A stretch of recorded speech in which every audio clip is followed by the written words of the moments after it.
If you've ever said there's an offering right around the corner, and then the very next day, that stock does an offering in the morning, go ahead and hit that like and subscribe button, folks. Welcome back to another episode of Live Trading. You just heard Dennis say that there's going to be some chop today.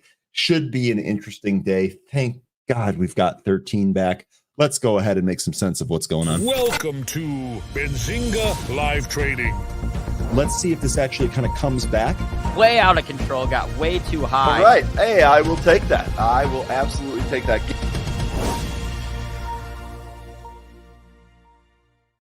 All right, and happy Wednesday, happy hump day, happy Fed day. Lots of stuff going on today. We're going to go ahead and break it down and make some money here. It is great to see a whole bunch of returning faces. Let's give a warm welcome back to the one and only 13. 13, welcome back from your vacation. How you doing? Thanks. I'm doing just fine. It's only been 2 days. It's only been 2 days. It's only been 2 days, but Robert was missing you. And you know what? I know Robert, that we kind of joke around a lot here. I will say big shout out to Zunaid, who just filled in here, did a great job. And I will say, just saying, it was nice having some other screen share going on in there that kind of lightened some of the load for me. So Zunaid, I know I'm joking around about getting 13 back here, but great job filling in. We really, really appreciate it. With all that out of the way, though, 13, let's talk about today here. I know that today is going to be a big day, right? And I'm not breaking any news here. Dennis was just saying the same thing. Today is going to be a big day. Let's start with the SPY. I really want to hear what you think about some of these levels in the SPY and then maybe what we can expect out of today.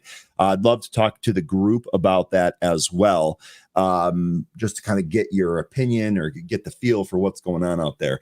I'll start. I'll be very, very brief, and I'll turn it over to you. Real quick, looking at the SPY here, we're still staying above the trend line. One of the things that I was talking about yesterday is that we're compressing in this range as we stay under 547, but also stay above that trend line. I said I suspect we're going to break out or break down this week from that. Today here, we're actually above the 547 level, currently at 548.88 here. We'll see where this closes here today, but this is basically all I've been kind of watching in terms of closing candles here on the SPY this week. What do you think? What do you make of what's going on, I should say? And then what do you think is going to happen here today? Well, to your point about the 547 level, which I've been mentioning for some time, that hasn't been able to, really close over it. We might end up seeing that today, which, could lead to a short-term rally. I don't think that we're going to really get back up to the all-time highs off of this because we haven't even pulled back to 5%. We've, had 4 and change, really. I'd be looking at the previous all-time high of 551.80, which is just beneath the 20-day SMA.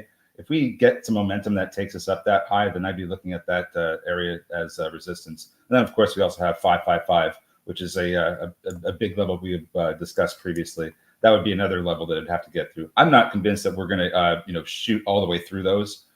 We'll probably end up getting some resistance in one of those locations at some point today, and we might even trade lower because I think this is maybe just a bit of a buy the dip. We saw some pretty hard moves on earnings yesterday, particularly Microsoft. That went briefly under 400. Now it's back up, so dips getting bought there. I would just kind of like want to wait and see what we get today because I think you would mention Dennis was saying we're going to get a lot of chop today. I absolutely agree with that. We are probably going to see a lot of wild price action to the upside and downside, I would say. Yeah, I would agree too. And I think that, our plan here today should be pretty good. I don't know that I necessarily want to take any position in some of these bigger stocks ahead of the rate decision here today, but those always give us tradable news drop right around 2 p.m. Eastern there. So is it 2 p.m.? I believe it is. Yeah, 2 p.m. Eastern. So we'll see what we end up getting there. All right. Good stuff here with the SPY. Go ahead and take a look at some of the other movers that we've got going on. We'll try and make some sense of it. So the first one here is going to be news, not NEWS, but NUZE. This is, I guess, Nuzee is the name of the company. You can see this stock here was just under 4 yesterday. We popped over 7 here today. We're actually beneath the VWAP here, holding on to that $6 level. To be honest, didn't really see a whole lot of news here on news, if you will. I did see that there were some passive stake stuff being filed here last night, but doesn't really look all that crazy. There's a nice little article here about why it's up today. It says this movement comes without any clear news. So, we're up 62% here today, maybe just a momentum name. What do you think on NUZE here? Well, it does have a 4.19 million share float, so this thing can move. But without something really solid to drive it, I don't know how high this thing will go. We are beneath VWAP right now, and we are kind of trading down into the open, so there could be a bit of a rebound at the open. But I really don't want to make any predictions or guesses on where this is going to go today, because this isn't. We've traded this one before, and I don't know that the no news aspect is really going to help drive this thing. So I would just be cautious with this one. I have some levels here to the downside. We're looking at 565 and 505. To the upside, I have 7 and 770. Okay. So good stuff there. That $7 level is pretty clear here. 750 might also show some resistance there. We'll keep an eye on 770 as well. Really good stuff here on news. Okay, before we go through the rest of this list, the next one's going to be real fun with this group. Before we go through the rest of this list here, do really quickly want to mention IMNN. So it's actually not on the losers list there, but let me bring this up yesterday. Here's one down 47%. Probably doesn't have the volume to meet that threshold. This was one of our watches for yesterday, if you folks remember. And if you have a really sharp memory, you'll remember that we outlined what the catalyst was. It was for ovarian cancer, positive trial data that gave almost a full year longer life expectancy on ovarian cancer. And right after we talked about the news, I showed you a look at the balance sheet and the cash flow statement and said, hey, they don't have a lot of cash, and they actually burn more cash than they have on hand per quarter. And the stock or the company is likely going to need to raise money. Well, this morning, Immunon shares are trading lower after the company announced a $10 million registered direct offering of 5 million shares of common stock with unregistered warrants at a price of $2 per unit. So the only reason I'm bringing this up, I mean, maybe there's a bounce play here today. I'm certainly staying away from this. The only reason I bring this up is because when we run through a lot of these movers here in the morning, we try to be as clear as possible about them being a day trade. I know we see some like Serve really run multiple days, but you really, really have to be careful with some of these names, or otherwise you expose yourself to this risk. If you were long yesterday here at about $2 and you were watching the end of the day and was looking pretty good, and the pre-market here this morning is things printing up to rushing up to 450. Was this here? This was yesterday. You're probably pretty upset because this morning now you're down in your position as this thing got absolutely shellacked. We'll see if it ends up getting back here, but just be very, very careful, especially with these smaller names. They're holding them overnight has its own set of risks. We do as much as we can to try and outline those risks ahead of time. We do the best that we can in terms of trying to make accurate predictions about the future, but at the end of the day, we don't really know the future ahead of time. So just put yourself in a position where you're protected. Ticker IMNN down 46% here on news of that offering. All right, let's have some more fun. So the next stock here is going to be MHUA. I'm calling this MUA, and this, I can't help it. It reminds me of Hawk Tua. So now we have the new kind of meme stock here today. This stock traded all the way above 220. It's come all the way back in, almost retraced the entire move here. We did have some news on this. Let me open up the news panel here and we'll talk about that. Meihua International Medical Technologies Facilities, world's second. That is a terribly written press release. Come on. This is out of China. World's second 5G remote robot-assisted lobectomy. I mean, my goodness, is that the worst headline that I've ever read? Regardless, this Chinese stock here, huge move here this morning. It's almost retraced the entire thing. We take a look at the actual structure of this stock. Under 10 million shares in the float, 9.5 million shares. On average, the stock trades 77,000. Today, we've already traded 36 million plus. I mean, yikes. You tell me, 13, what are you looking at for a potential trade here on MUA? Well, it looks like it's trying to find the bottom right now. I don't like the way the MACD or really anything that it's doing right now is, with how the price action is really, quite below VWAP. It needs to turn around and start trading up to reclaim that. That's what I'd be looking for at the open. It can even go lower down to probably about 115 before that happens. I'm not sure about this one either. I mean, the news is okay. It's just an announcement that its MT2000 surgical path analysis system successfully supported the world's second 5G remote robot-assisted lobectomy. So, okay, great. How does this make money then? So I guess that's kind of where I'm at with this. But for me, this needs to actually show a little bit more strength in this. This doesn't look great right now. Maybe this is something that trade later, but man, it looks like somebody really spit on that thing. I didn't even see that coming, but well done there. Really, really good. So I was wondering when we were going to get our first joke there. Unsurprised to hear you deliver it with just such crispiness. Okay, we'll see if I'm going to screw this up so many times today. I'm already pissed about it. MHUA, we'll see how many opportunities we have here with this stock again. Just looking at this. Robert here, real quickly. Chinese stocks can be a decent play. Baidu gave me a good win. That's true. Anything can really give you a good play if you play it right. And the other aspect of what Robert is saying here, Baidu, much more of a substantial company than Meihua International Medical Technologies. So that's one thing to consider here, but just be really, really careful. Just be really careful. Been burned a lot on these in the past. Okay, that's what's going on with this one. Next one here is going to be LSH. This one is actually not on my list when I was preparing here today. Looks like this just recently started popping. Let's dive in and see what's going on here. LSH, Lakeside Holding, stocks up 40% here. Lakeside enters into a logistics agreement with a leading e-commerce platform. Looks like a little bit more information here. Lakeside Holdings limited announcement agreement with leading Asia-based e-commerce platform to provide seamless cross-border fulfillment services.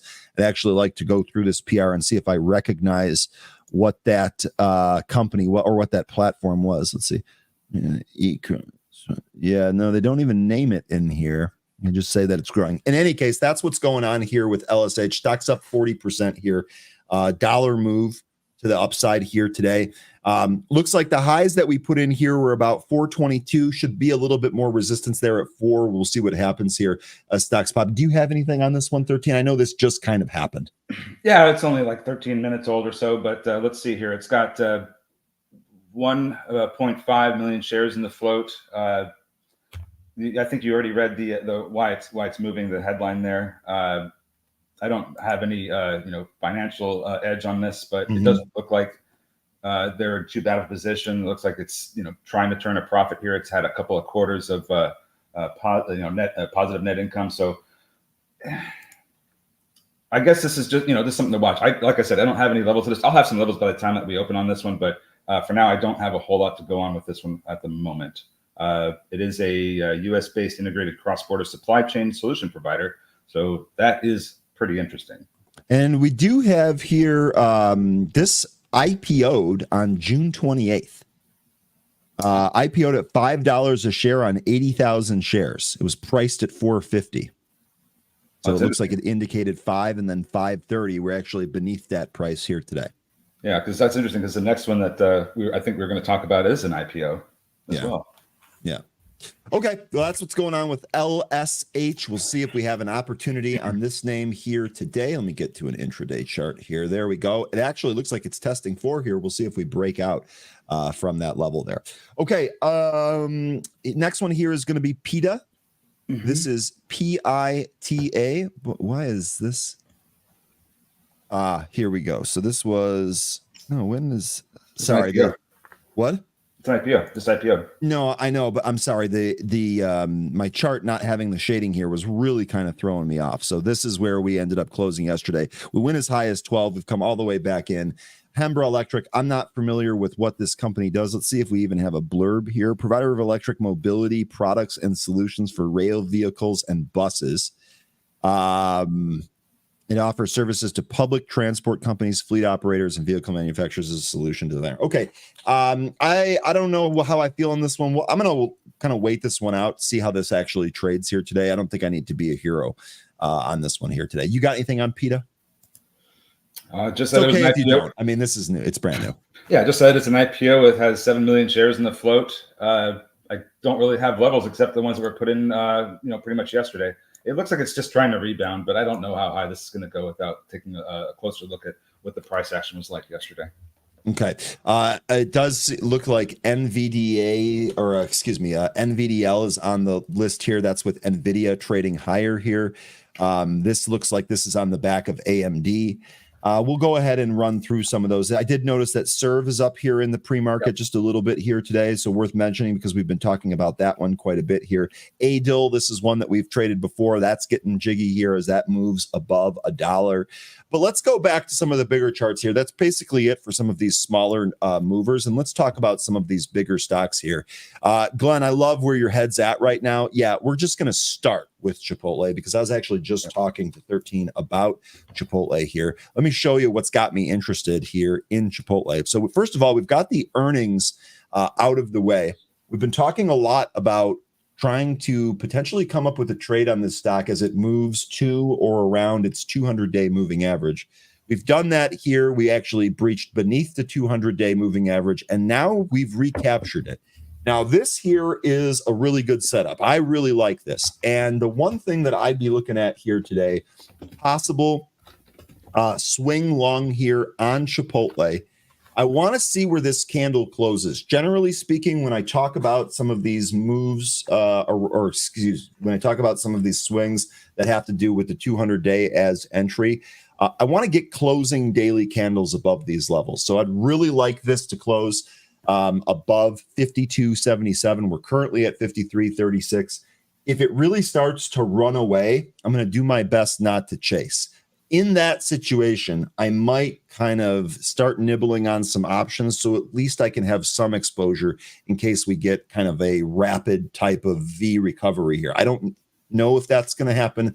I'm just trying to think ahead on how I can potentially play this. I do want to own Chipotle to the upside here. So, Glenn, this is kind of what I see. This is kind of what I'm looking at here on Chipotle. Would love to hear what you folks think about it.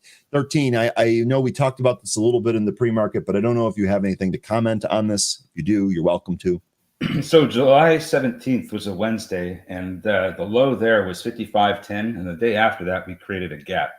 I'm interested in seeing that gap fill to the upside and then come back in. That would be interesting to me because it's also where the 20-day SMA is. We have MACD curling, crossing to the upside now. And I think that what could end up happening today is if the momentum, picks up, is we could trade up and fill that gap and then come, back in, but still be, high enough above the 200-day SMA that we close above it. That's kind of the price action I'd be expecting for today with this one. I don't know that we're going to break out of the 20-day SMA and start rallying, but I think it's really starting to test the waters, and I think the bulls are going to want to see where the bears are located at, and I think that's one such spot. It's just okay. 5. Okay. Well, real good stuff there. That's the plan with Chipotle. Appreciate you folks bringing this up. Or Glenn, I appreciate you bringing this up. We're definitely watching this one. Okay. Do want to start here with the earnings play from last night. We talked about this yesterday, did take this here for earnings, took it a little bit. This is EA. Now, they reported some strong earnings yesterday. We really didn't have a huge move here. So the reality is that some of the option buyers like myself might end up getting hosed on this. I bought the weekly options that expire next week, so I do have a little bit more time here. In the pre-market, it looks like EA wants to trade up. The calls were the 155 calls, so if this does open up here at 151.5, maybe close to 152, should be in all right shape. The good news here is that we actually had a little bit of a run yesterday after I bought some of these, so I was actually able to book some of those gains. I was able to take some of that here, and with the stock not getting crushed here today, even if we do get some IV crush, I don't think those calls are going to be a complete waste. It's not going to be a big win like I had hoped, but should be able to get out of here with a profit. So that's kind of what's going on with EA. We'll see how that plays out here today. Some of the other stocks that reported earnings yesterday that are definitely going to be in play here, we're going to start with AMD. Now, the thing about AMD here is that this was really beat up going into its report. You can see here it really kind of just rolled over from the middle of July here to the end of the month.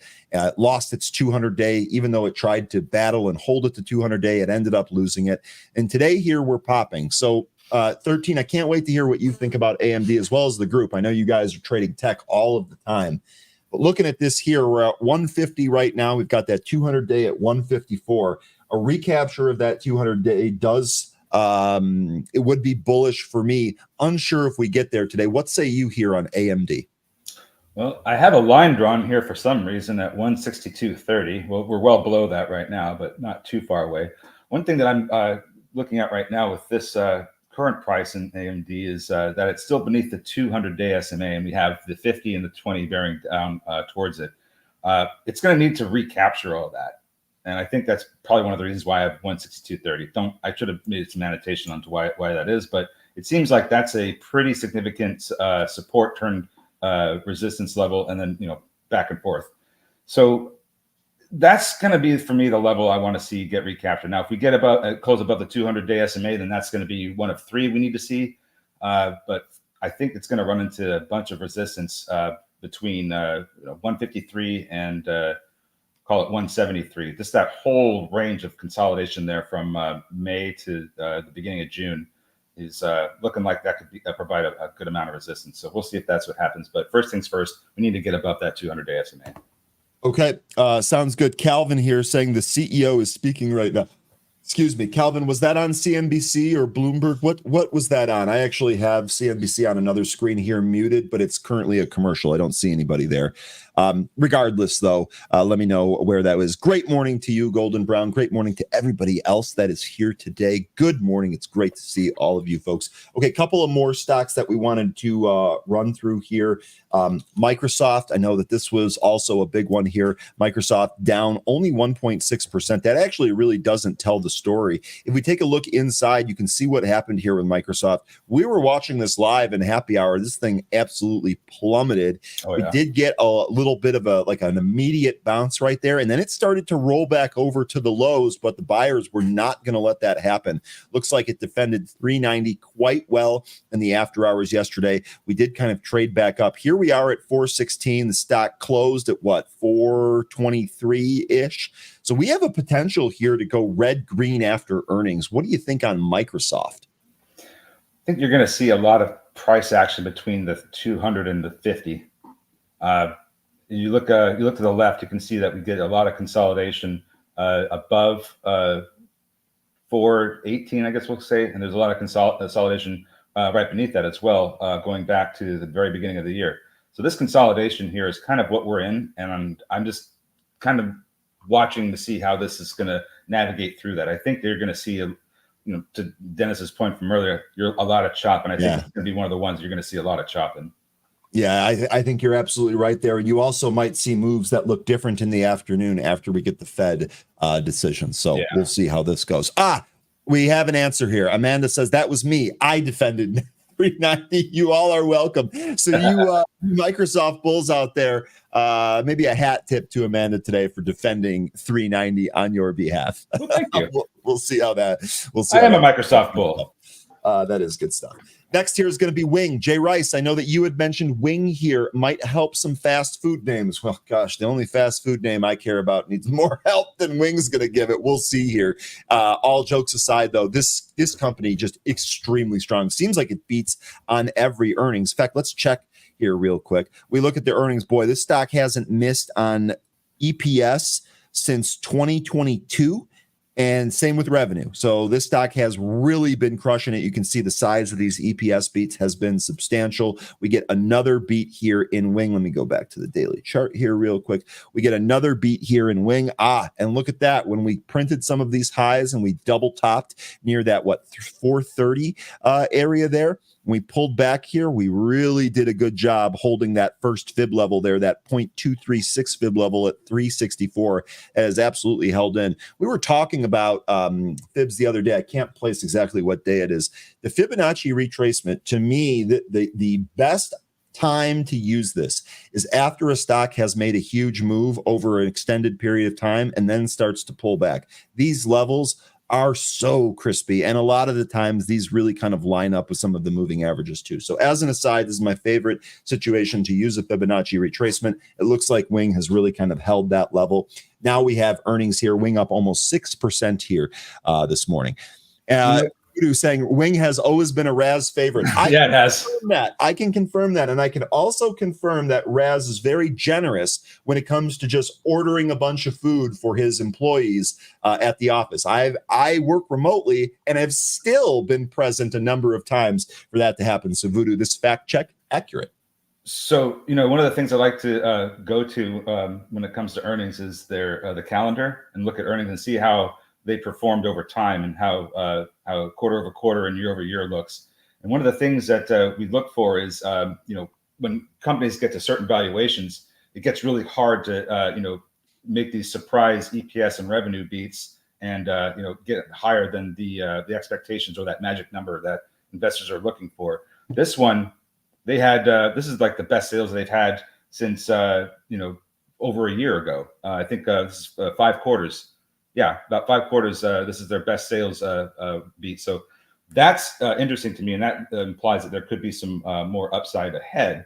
But it seems like with their EPS that their margins might be finding a bit of topping out. I don't know how soon we're going to see this rally end with Wingstop, but the earnings, the change in earnings, surprise EPS and surprise revenue. That's what I look for sometimes when it comes to these earnings to see if they've reached their end and need to come in or not. We've already had a correction in Wingstop already. I think they went down almost 18% prior to their earnings report. So that weakness really helped this along, I think.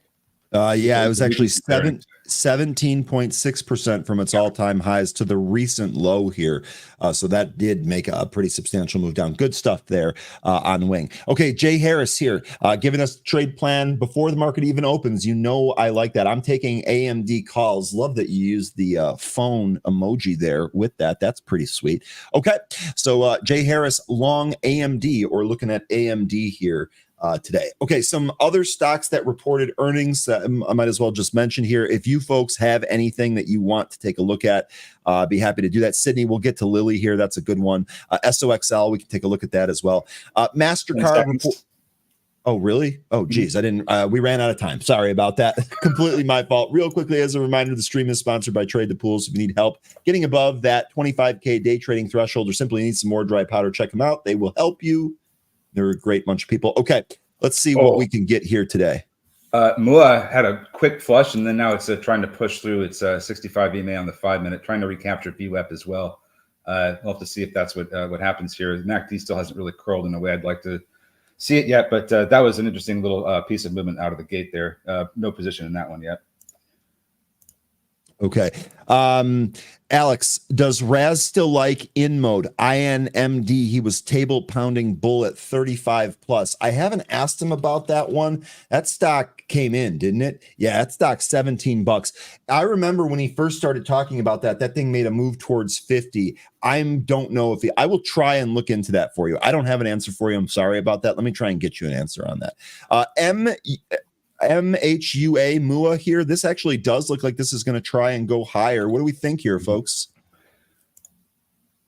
Yeah, it's trying to hold above. See, yeah. There's 2 levels that I'm trying to see. I'm going to try some here. Some here. Maybe. Oh, did I? Okay, maybe it's just for the memes at this point. We'll see. Let's see if we can break above this 140 and make a move towards that VWAP. I've got that at 160. We'll really just kind of play this against the day lows here. If it moves beneath 120, we'll stop out. I'm just looking to see if news is going to push up any higher. That's Nuzee, right? Mm-hmm. Actually, let me go ahead and. Looks like it's trying to take out 630 right now. It's pretty kind of spready though. We'll see. $7 would be the upside target if it can get there. But it's kind of spready. I'm not really liking the volume. Okay, I've got some orders out here for MHUA, so we'll just see if this works. I'll go ahead and flip around to some other stocks. We'll see what we can get here. Here is Nuzee, so we'll see if this ends up making its move through the VWAP there.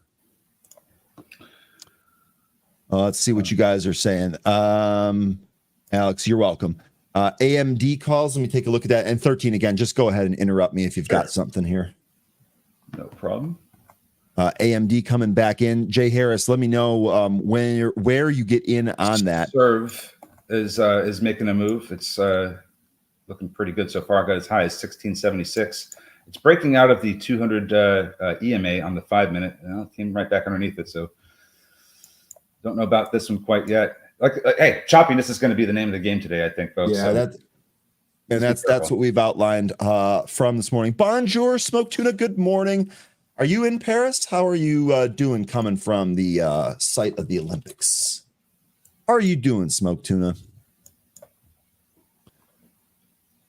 Lumen. Lumen. We can take a look at Lumen, sure. There goes Nuzee down. Lumen at the high end of the pre-market range here. We'll see Nuzee here. That one's breaking out. Sorry, I keep interrupting you. Yeah, you do. That's all right, though. We'll see if we can get above the 150 area. Have a little bit of size there at 150. Same amount of size there at 145. We'll see if we push above that. I have my exit at 153. That is intentional. It's just ahead of that VWAP.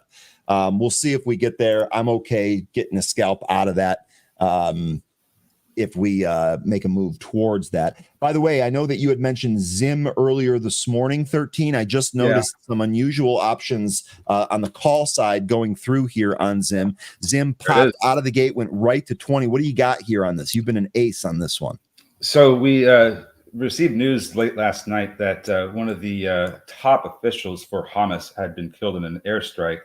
I believe, I'm trying to think of where that was that he was struck at, but that's a big win for Israel. So I was looking at Zim as potentially there being a relationship trade to that, being that this is an Israeli company. Sure enough, we are up 6% already today on that news. So let me see if I can give you some upside targets on where. Yeah, Zim's strong here too. Mm-hmm. I mean, 2085 looks pretty good.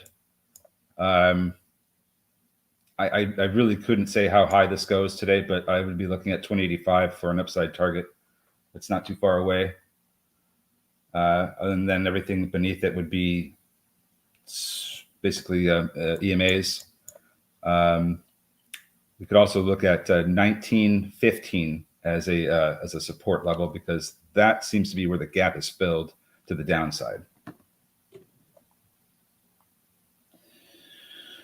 All right. What are we all looking at? So week, news week. Yeah, a lot of these are weak. Okay. All right. Looks like Mua is kind of rolling back over here, so we didn't quite get to the target price that we were looking at. VST. Is anyone on VST that had? Hang on. So, my scanner locked up here. Just give me one sec.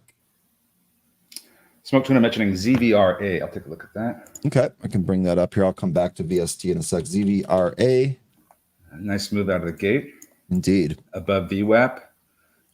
Purgatory Park says we are looking at chop, as a matter of fact. Oh, yes. Yes, we are. Yeah, even Schwarzenegger saying get to the chopper. Take that. ZVRA has a high of 652 intraday. Intraday right now. Basically, what it prevented this, out of the gate, holding above VWAP right now. If it can do that, let's see what upside targets we can draw on from this. If it can hold that, I'd say 695 to 7 would be the next upside target right there. That's off of a high from the 17th of July, which was 694. I think that 695 to 7 would be on deck with a high like that. But good stuff, by the way. Chipotle coming in. That is great for us to see here. Anyone long Chipotle? I'm in at 50. Not yet. Parker's. I'm just going to call you Parker because that's just so much easier for me. Not in yet. This recapture of the 200-day is great. As long as we kind of hold above that 200-day level, I will likely be long this for a swing by the end of the day here today. DALN being mentioned by multiple members here. Looks like that is spiking right out of the open. No idea what this is. Dallas News Corporation. News. Nuzee. Right through that VWAP. Here we go. Yeah. That one had a nice support from 565 level. Don't know how high this is going to go, but 7 would be the upside target I have for me. And then, of course, the pre-market high, 774. I think we talked like 750 or 770, something like that. I think 770 is what I said because that's the level I'd have marked off. But pre-market high is going to be a target as well. CMG, that level you're going to want to watch for the 200-day SMA is 52.77. We should be seeing support, vigorous support at that level right there if we want to hold that simple moving average. News, almost at 7. It's beelining for it.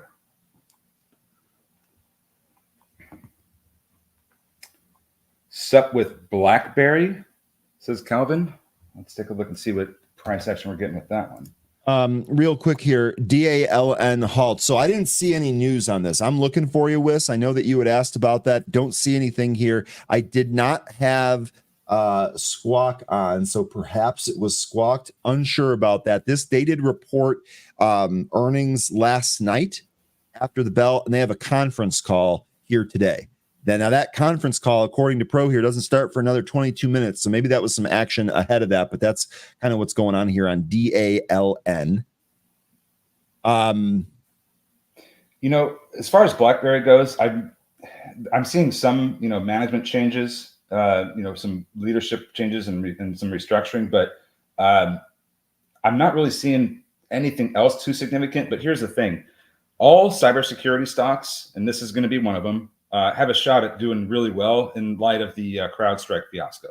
So I think that's what you could also be seeing is, that is CrowdStrike's weakness is everybody else's gain. That's kind of what I would be potentially, yeah. Wolf getting mentioned here by the group. A 3-minute chart's not loading. Everything else seems to be. Still trying to serve it up. AIU also halted. I noticed a couple of you were mentioning that one. Wolf moving higher here. AIU halted. It's interesting. That's not a volatility halt, is that? Trading halt resumed. No, excuse me. So this was halted earlier. That is the resumption. My apologies. LSH getting mentioned. CHKP, says Jay Rice. I'm going to take a look at that. Here is LSH. This is actually trying to get above its VWAP. We'll see if that happens. CHKP. I'm not sure I've ever looked at that one either. HKP. What is that? Checkpoint Software. Nice looking daily chart there. Yeah, it's what's interesting is how most of their revenue comes from international markets. So if you're looking to diversify into cybersecurity, which we can have a discussion about why there's a lot of risk to that. This would be one way to diversify if you're looking for something that's pulls revenue from other markets instead of just the U.S. or North America. So interesting. Got a lot of analyst coverage last week. Thanks, Jay. Jay Rice. I'm gonna look into this some more. This has had a really good July, like a really good July. Those Chipotle looks like it's trying to turn around a little bit. Those 55 calls here, 195S, those are going to be for the September contract here. Actually start legging into this. We'll see. Yeah, I'm going to go real small on the first buy here. I think that this might come in a little bit. Actually going to put an order out there at the bid at 175. We'll see if that gets filled. I'm going to be patient on this trade. It's early in the morning. I got plenty of time for this to come back in here today. That's going to be the September 55 call, ticker CMG, that I'm looking at. Yeah, it's coming up to a resistance level. If you look like on a smaller time frame and look to the left a little bit from let's say it was Monday.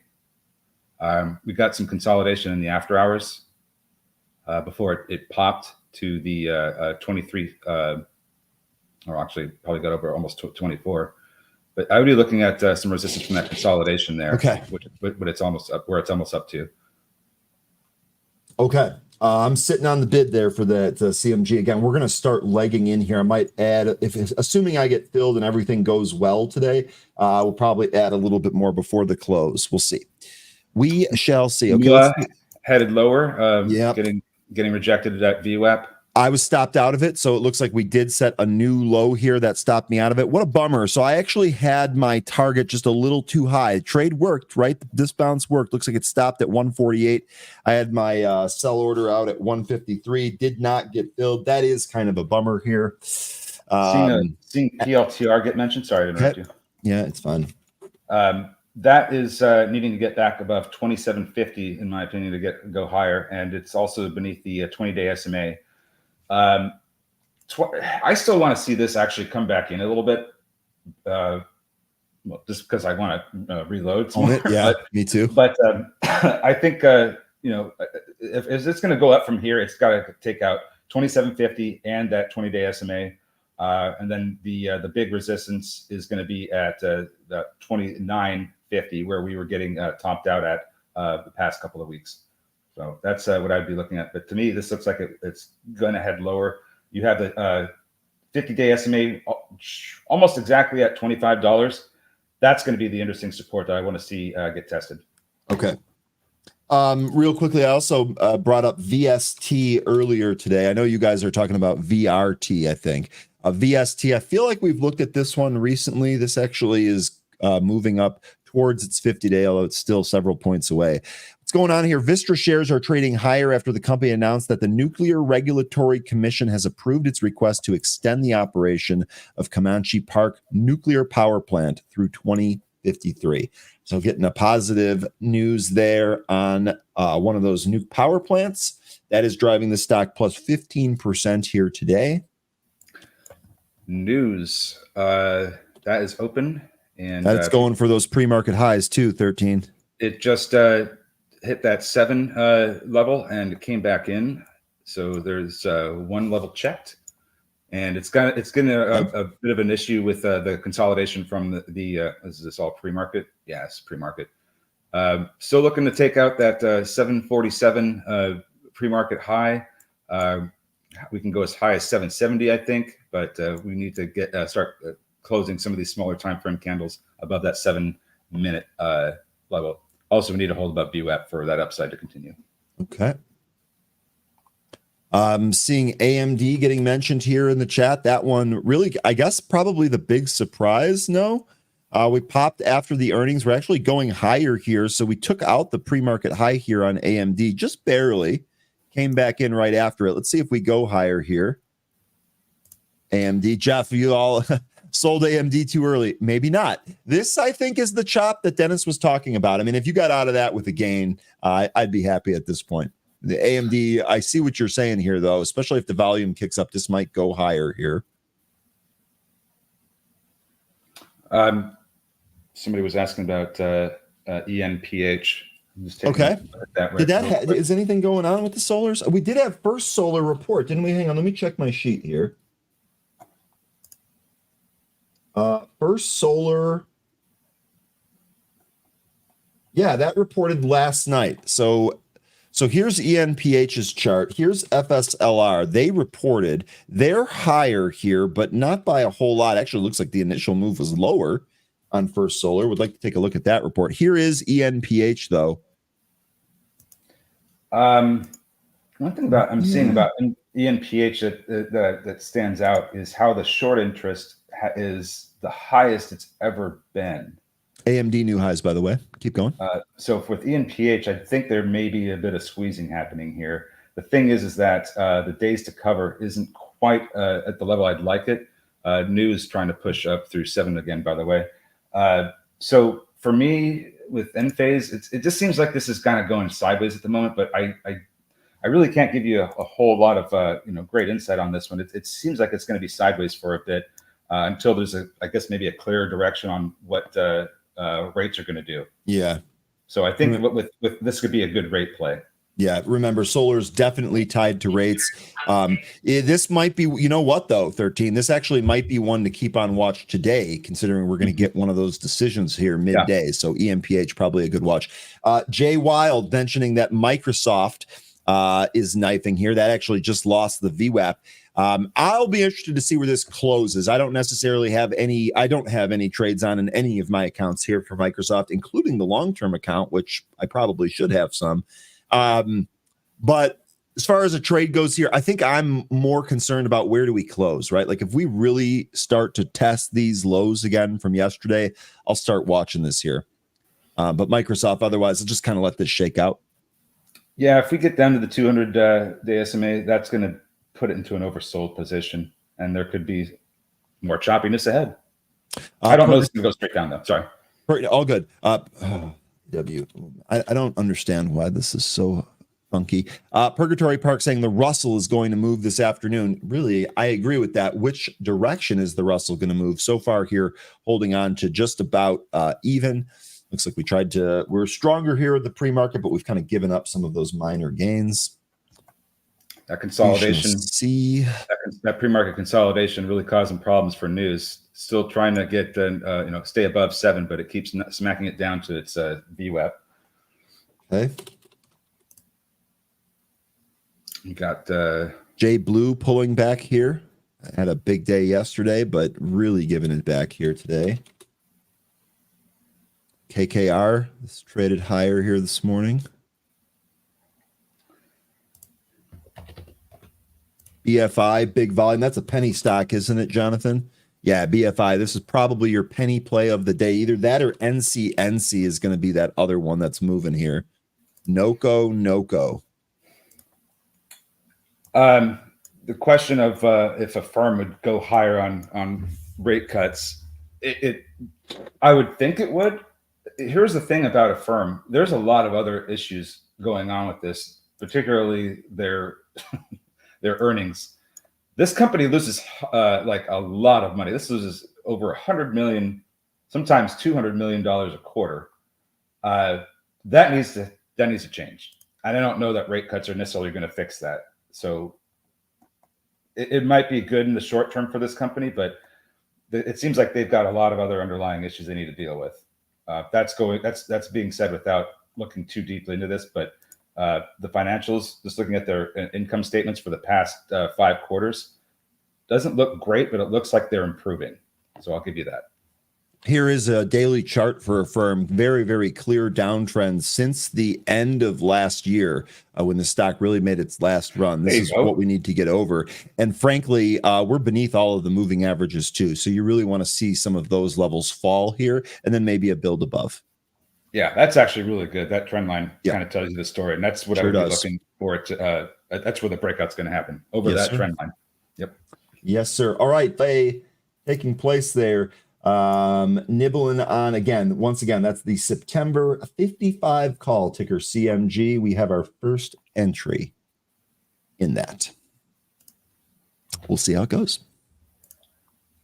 Let's see, we got Serve that got up to 1743 intraday. So we are now higher than all our pre-market levels, higher than VWAP. We might even get a push higher in a little bit here. Well, maybe after a little bit of softening, but look for it to hold VWAP, and then we can have that discussion about it. I tell you what, this Serve sure looks like this wants to take out 1750 to the upside. We'll see if it ends up doing that. Zim looks like it's trying to gear up to go past 2027, which is the intraday high we printed this morning. ZVRA has been pretty good. This wasn't on our list, but somebody had mentioned this one, and it's just been doing pretty well. Slow, but pretty well. Here we go on ZVRA. Alex saying, good luck, Ryan. Thank you. We shall see. If Zunaid's eating it 4 times a week, I've got some help. Boots on the ground help. Shaka, excuse me. I don't think CMG is going to hold 53. It really just needs to hold that 200-day. But again, we're going to leg into this and leg into it small and slow, just to make sure we don't get too far ahead of ourselves here. Here is CMG real quick. Okay. And then also news popped to 8. NUZE popping to 8 here. Wow. That came off that 8 spot. We'll see if that rolls higher here. AMD still holding higher here today. How's the rest of tech looking? Higher. Okay. All right. it is almost 10 o'clock. I'm going to go ahead and start a little early with our guest, Tim Melvin, on a Wednesday. Tim, how are you doing today, my man? We're just loving life down here in Southwest Florida, getting ready for the incoming wave of granddaughters that will be here all weekend. So, get my ice cream eating muscles and all of that ready to go. It's going to be big time around here. Okay, that doesn't sound half bad. Family and ice cream. I mean, you could do a lot worse, Tim. Yeah, I mean, my 2-year-old granddaughter, my son will look at her and say, "You want to go to Papa's?" And she just looks at me. She goes, "Papa's got all the ice cream." They've got me figured out. So we got that's what we're looking forward to here. Of course, it's Fed Day. Everybody's sitting around wondering what the Fed's going to do, and the amount of money that will be wasted, blown, lost, and just generally thrown away into the wind today, trying to guess what Jerome Powell and the Fed is going to do, is stunning. I mean, do I have a guess? Of course I do. You got to have a guess, right? I mean, I think they fire you if you don't have a guess. The Fed clearly is not going to do anything today. So you don't think there's going to be a cut? Because that's actually something that we've been discussing among several of our groups here. You think no change in the interest rate here today? Okay. Look, I deal with banks constantly.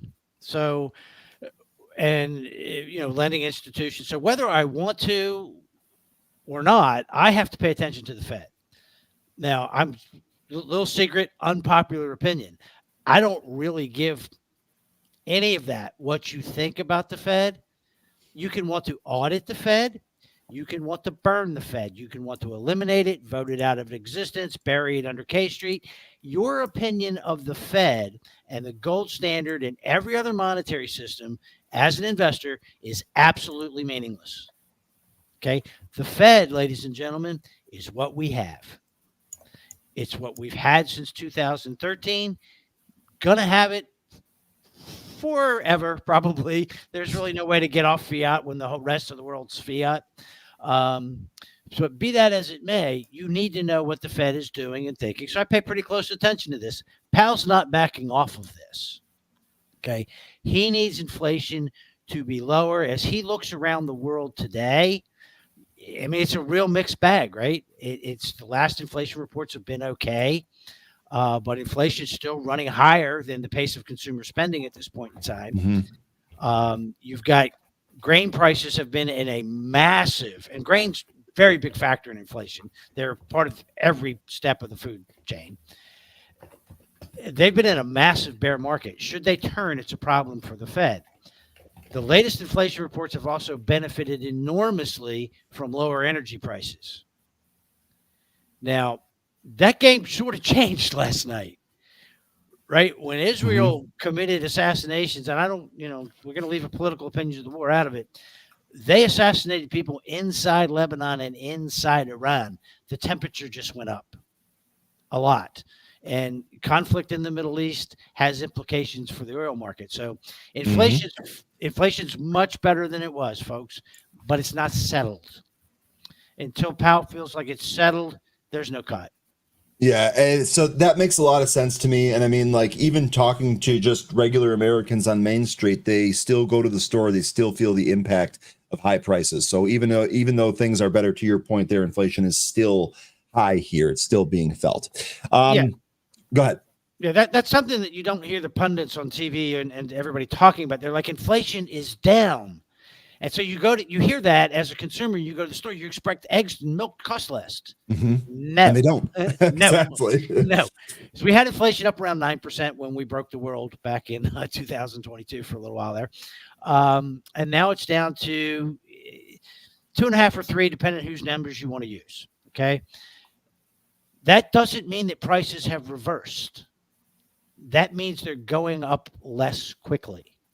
Okay. We've tried to cover that here quite a bit on this show. Yeah, it's so, but you're even seeing in the University of Michigan sentiment numbers now, you're seeing even the upper end consumers are really getting tired of walking into the grocery store, and it's more money every week.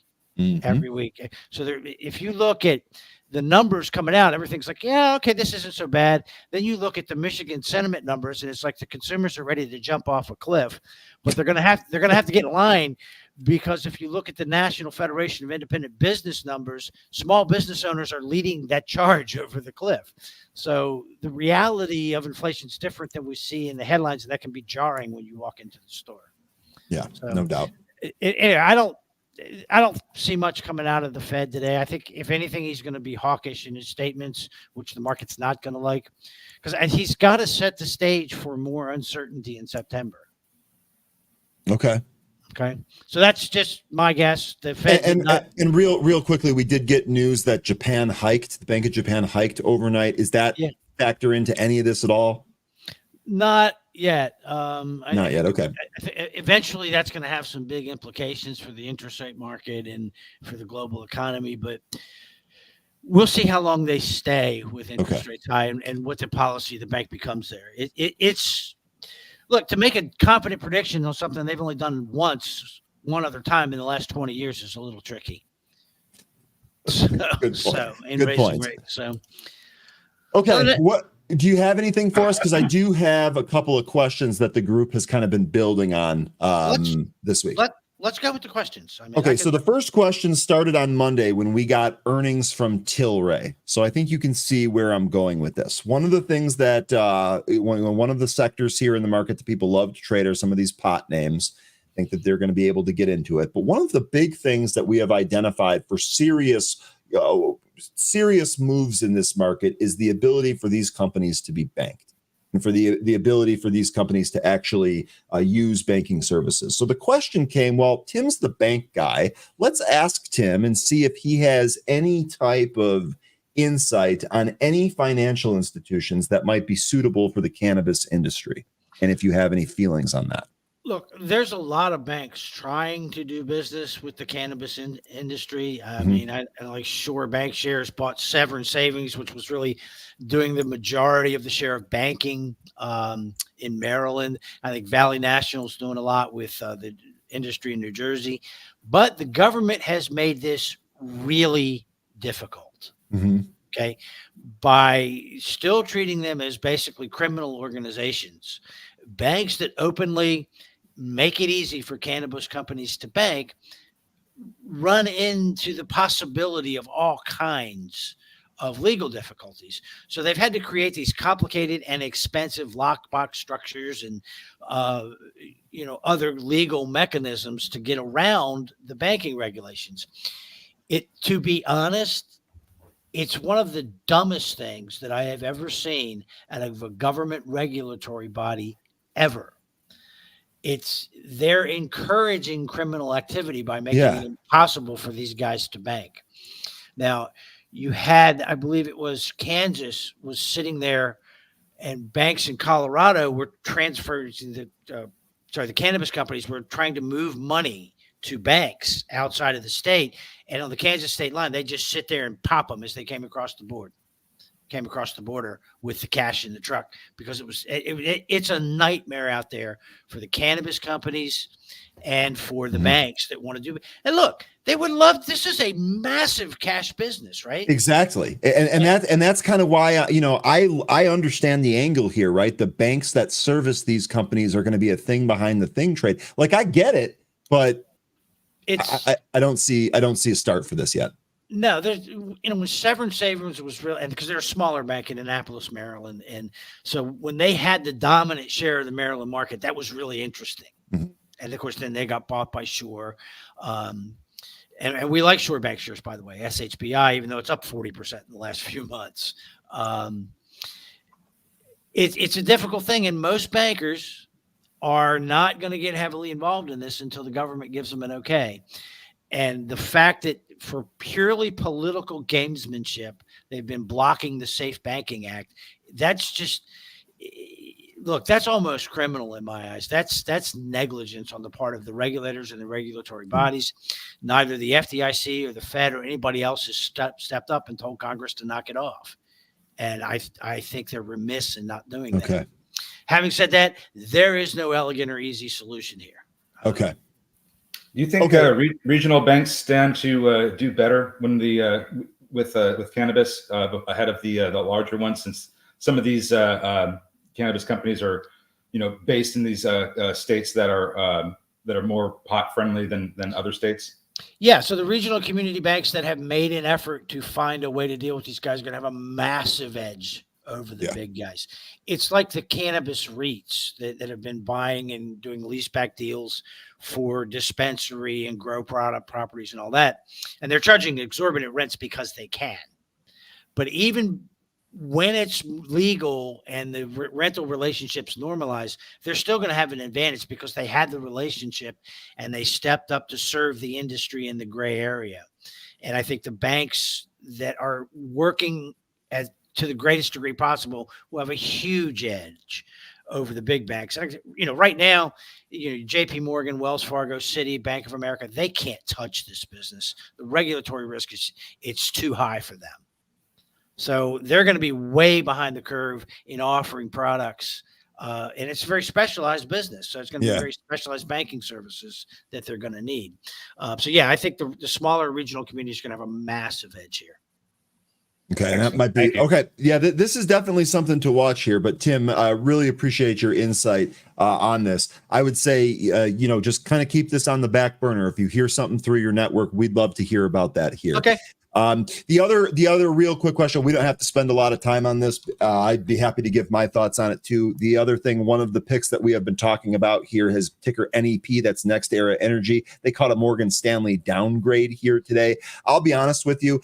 First of all, I haven't seen the note. I'm trying to get my hands on it so I can actually be educated about what the note actually said. Haven't seen that yet.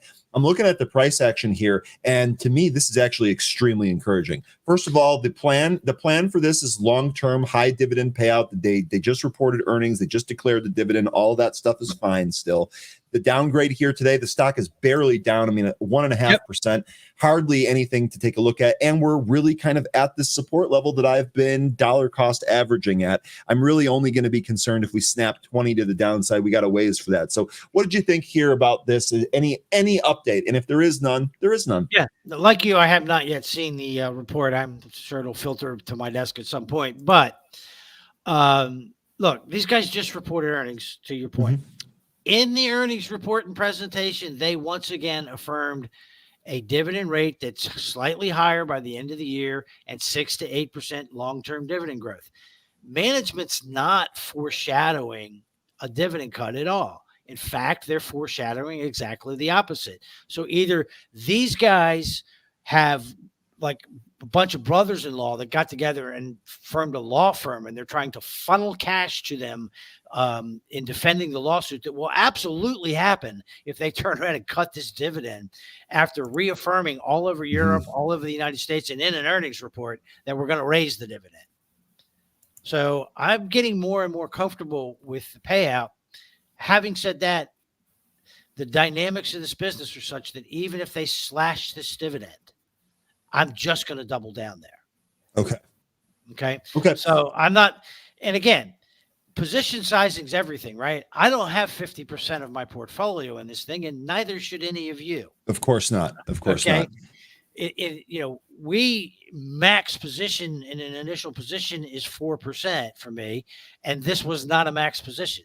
It was a normal position. So you should have maybe 2 to 3% of your portfolio in it. So if it goes to zero tomorrow, it pisses you off a little bit, but it doesn't change where your kids go to college.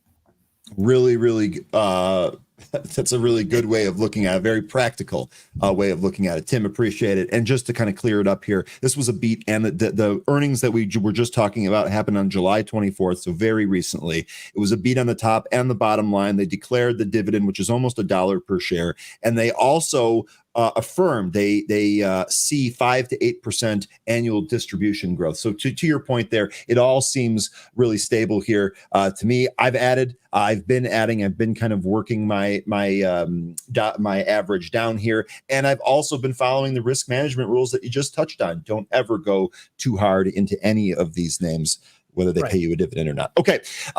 Really good stuff there, Tim. What do you have for us here today? Did you have anything new that you wanted to mention? Well, we just wanted to touch on small cap. Okay. Small cap is all the rage right now. Everybody is now that was a banking expert last year. They're now all small cap experts this year, which I think they had to turn in their energy expert badge from earlier this year. I'm not sure to get the new small cap badge, but they've all got their small cap badges and they're experts. And we've got a new uptrend in the Russell and in the IWC, and all true. But this myth kicking around out there that small cap, especially small cap value investing, has not worked is wrong. Okay. What's not working is the way we've been defining small cap investing. It's like the Russell 2000, right? There's like $15 billion companies in the Russell 2000.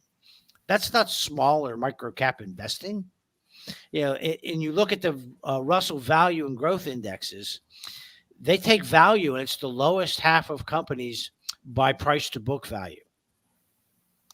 That includes Microsoft some days because of the way the market has changed over the years. When you get deep value down to a Ben Graham, Marty Whitman type definition, small cap deep value has worked consistently without fail. Now, I always tell everybody value works. It works as well, if not better, than it ever did. What it doesn't do, ladies and gentlemen, is scale. Okay. If you need to be the biggest, baddest fund manager on the planet, you can't do this. If you're Tim and Ryan and 13 sitting at home and we got, 100 grand, 50 grand we need to put to work, you can use it all day long. You can buy these smaller companies with strong credit profiles at tiny fractions of the value of the assets that they own and of the cash flow that they generate. And over time, that's just going to be this massively successful business. But you're thinking more like a merchant banker or a private equity investor than you are a stock trader. And it's the same thing with the small banks. I laugh out loud at people when it comes to the conversation about small banks because they don't get how this works. They're like, small banks are falling off a cliff. They're going away. It's going to be terrible. The bond losses, the credit losses, none of that's happening, right? If you look at the earnings reports that are coming in, credit's fine. The bond losses are manageable. They have lots of capital. And for all the bad news around banks since 2019, and you think about all the hurdles banks have jumped, right? You had COVID, and that was going to kill all the banks. You had the new administration, which has made bank M&A very difficult, by the way, the Biden administration. Love them, hate them, vote for them, don't really care. They hate banks. And the only thing they hate more than banks is mergers and acquisitions activity. Put them together, it's been a rough couple years for M&A. Having said that, small banks, using the rule set that I've developed over the last gazillion years, clearly I started doing this when I was like 7 years old to have this kind of experience. But investing in small banks at discounted valuations that have lots of capital and a loan book that indicates a lack of stupidity on behalf of the managers has absolutely crushed the overall stock market. And that includes the Magnificent Seven and all of that. You were better off owning this handful of small banks than you were owning all this other stuff. Now, why isn't everybody doing it? Well, it's boring as hell. I mean, it really is. It's true. I mean, I have literally owned stocks where I paid like, $10, $11 a share, and they proceed to trade between 10 and 13 for 4 years. And then somebody comes in, they get taken over at 25. And I'm like, okay, good day's work. Let's go on to the next one. So it's not for everybody. I understand that. And again, if you're Fidelity with $100 billion, you can't do this, right? Because for you to buy one of these $50 million banks, you have to buy the whole bank in order for it to be enough to, think about moving the needle on even your smallest fund. So you don't have a lot of institutional competition. You have to think like an owner, but you've got gross undervaluation and you've got this massive, powerful consolidation wave that's going to drive future returns.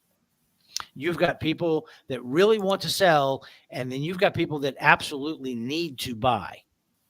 You put those together, you figure we've still got way too many banks in the United States, and small banks like small cap deep value, they've never stopped working. And then the other thing that I wanted to touch on, just because it's fun, is, and it's more fun for those of you that think like traders, but the other thing that has worked extraordinarily well, right? See, and I watch everybody trading and they're talking about, oh, Amazon and NVIDIA and this. And I'm thinking, why in the hell are you trading up against Druckenmiller and Soros and Paul Tudor Jones and Fidelity and why are you trading against these guys? If I step down and I look at small cap momentum with fundamentally sound companies, remember, small cap world, any part of investing to me, credit first and always. Credit's the most important thing. You want credit-worthy companies that can stay in business, that are seeing strong sales growth, beating analysts' estimates, attracting buying pressure coming into the stock, outperforming the market, still trading at reasonable valuations. These things are killing the broader stock market. Jim O'Shaughnessy had a screen that he developed, and I'll just steal it, ripping it off. Thanks, Jim. At least you cited it.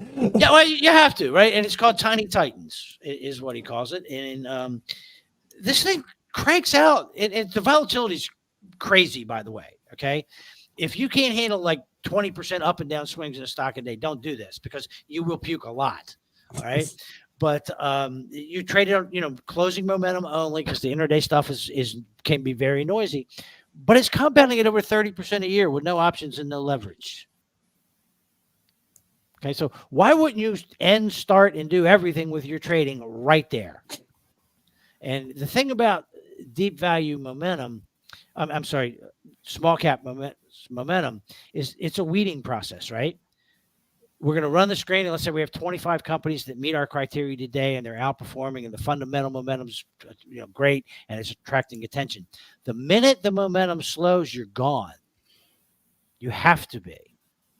Now, this is how we got into Limback Holdings last year, right? The momentum never slowed, and we look at the fundamental momentum as well as the price momentum. Everything just kept getting better and better and better and better and better, and we're up 5 times our money in a year, guys. Okay, in the one stock. Same with Bluebird Holdings, the electric school bus company. The momentum just keeps getting better and better and better and better. And, we're not quite at a double, but almost at a double. So you've got this constant weeding process. And what you find is that over time, let's say you have a 25 stock portfolio. 4 or 5 stocks are going to compromise all of your return. Everything else will be scratch break-evens that you stopped out of. Some small losses and some midland gains, but your big gains from this strategy are going to be from the stocks where it just kept getting better and better and better and better and better and better. I mean, I remember having this conversation years ago with Louis Navalier, and I asked him, I said, Louis, when in the hell are you going to sell Monster Energy? I mean, because Louis just wouldn't sell. It just kept going up and up and up, and you're figuring it's a soda pop. That's how I viewed it, right? I mean, it's you're up 100 times. And he's like, yeah, so it keeps getting better.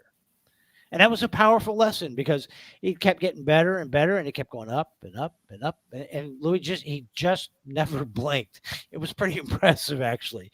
But that's the secret to small cap momentum. As long as those fundamental momentum and price momentum are continuing to move higher, you don't blink. And you end up with these massive winners that give you total returns that we can sit here and trade and churn and go back and forth and wonder what Microsoft's earnings are going to be today and what Jerome Powell's going to do tomorrow and who's going to get elected.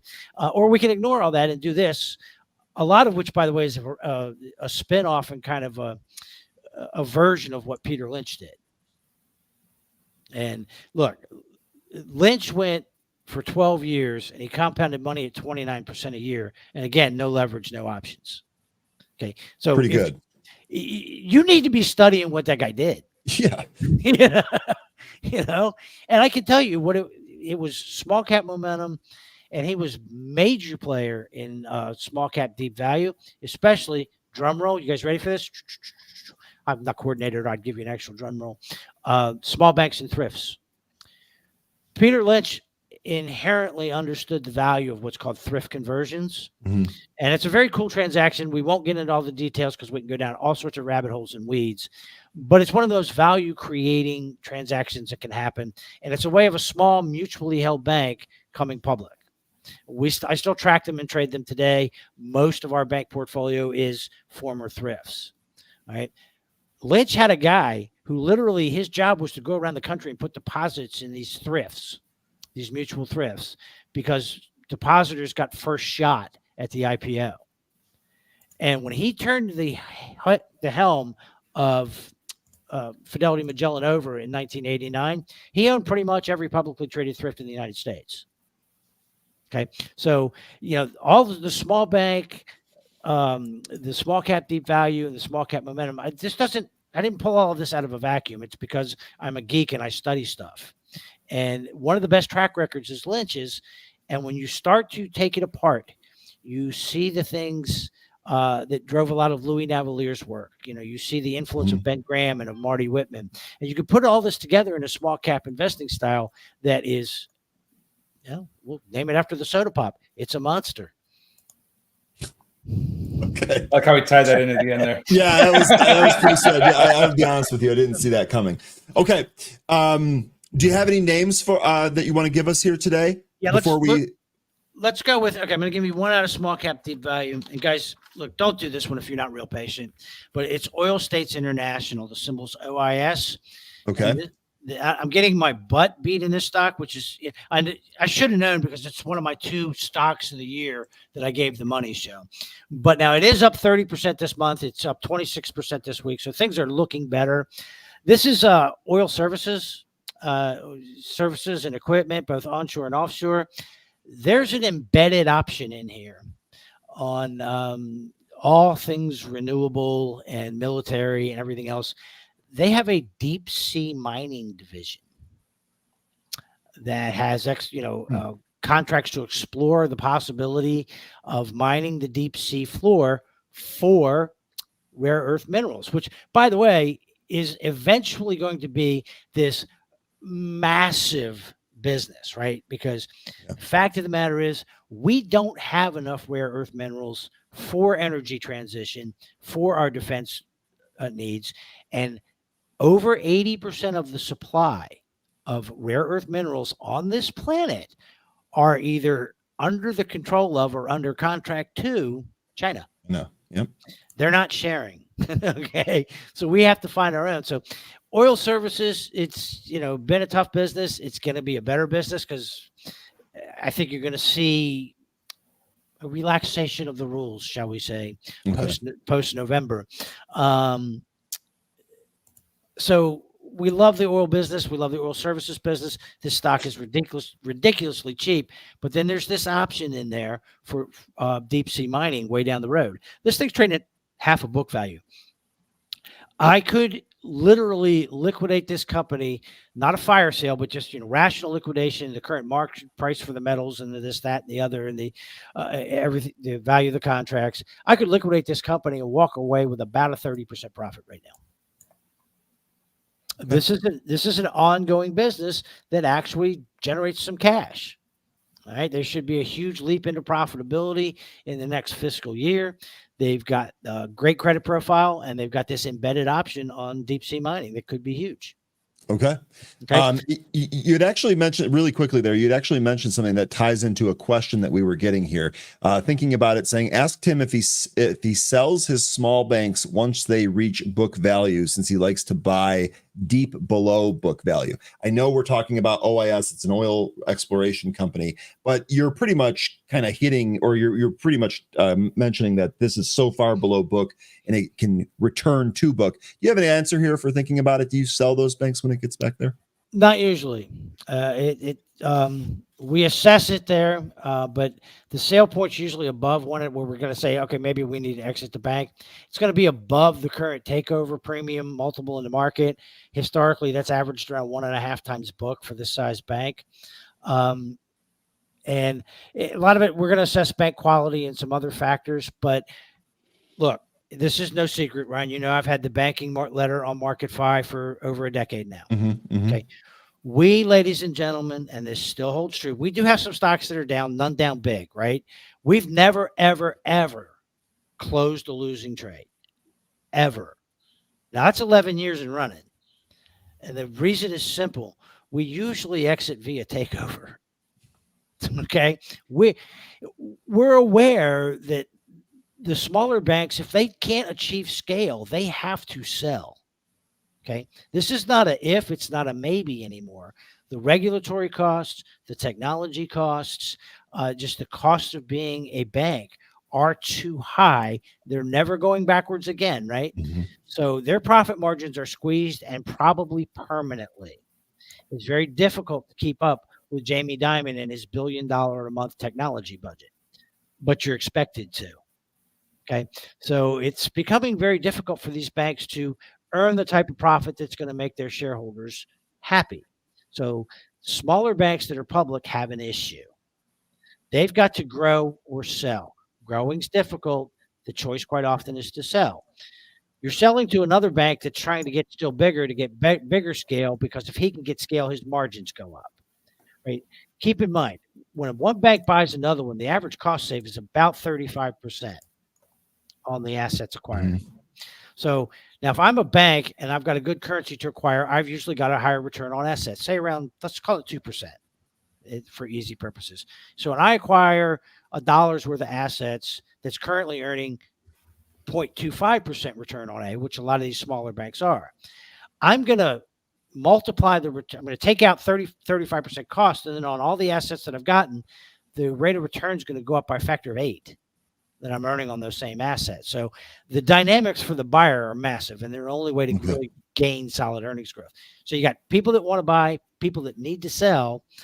So I don't want to rush to sell just because it crossed over book value. Okay. That was a really good answer there, thinking about it. Hopefully that helps you. Tim, we got 2 minutes left here. You got any other stock that you want to mention on your way out?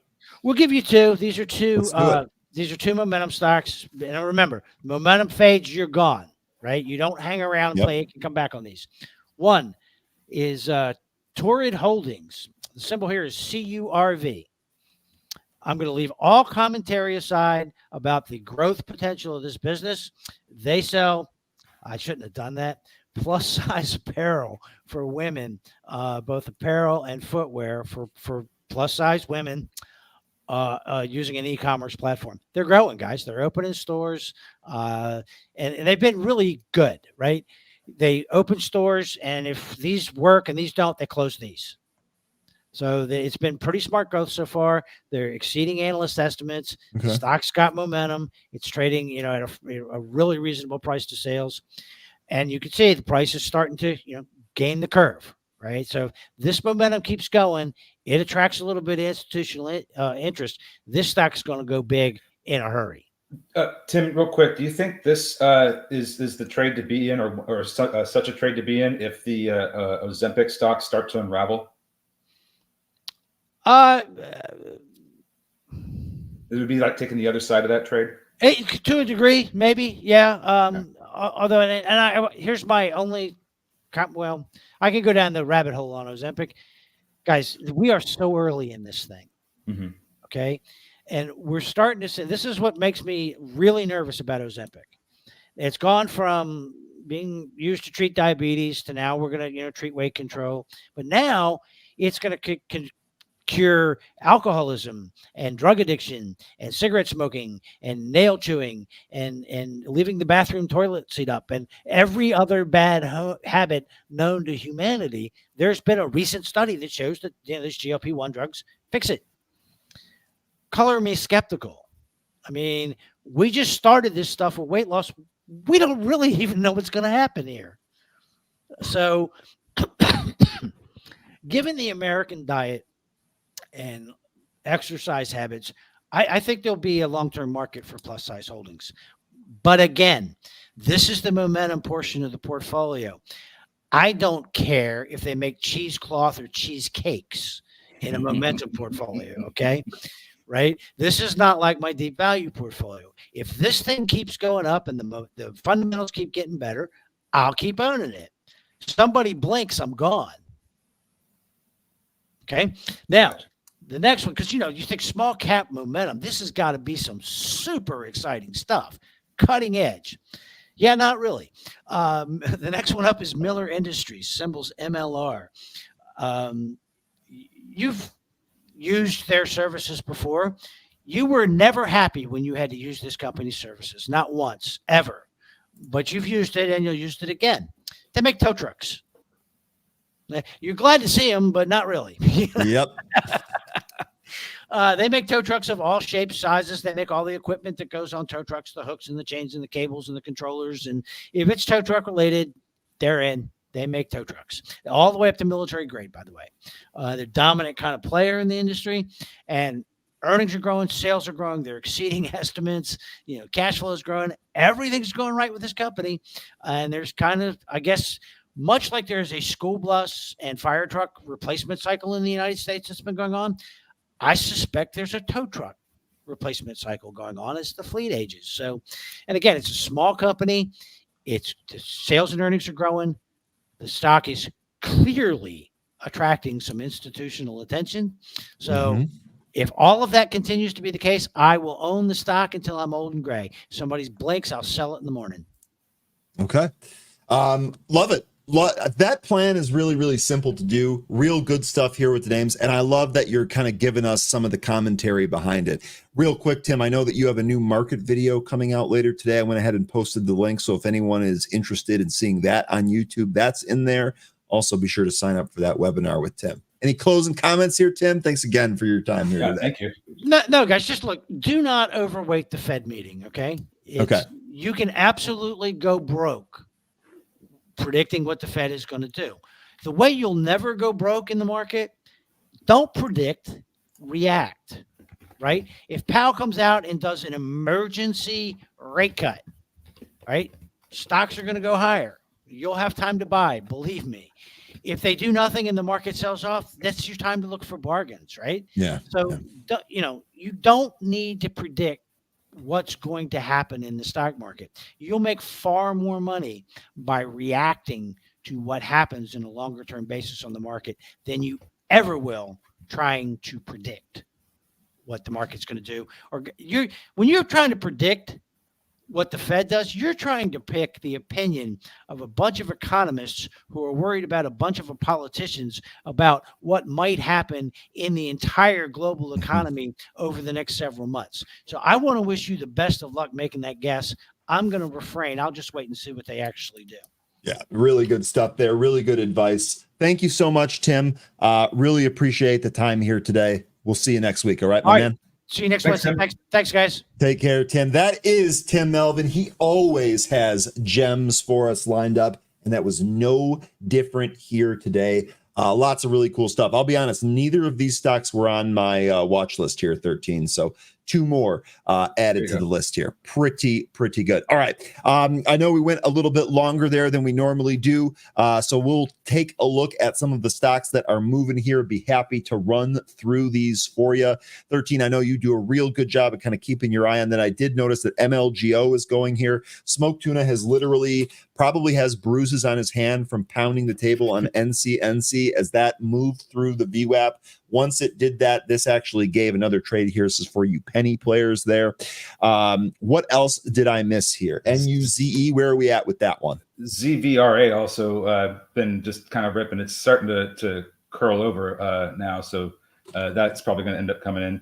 IVP was looking like it's trying to get ready to break out over the 850 high that it put in intraday. That's also starting to look like it's beginning to roll over.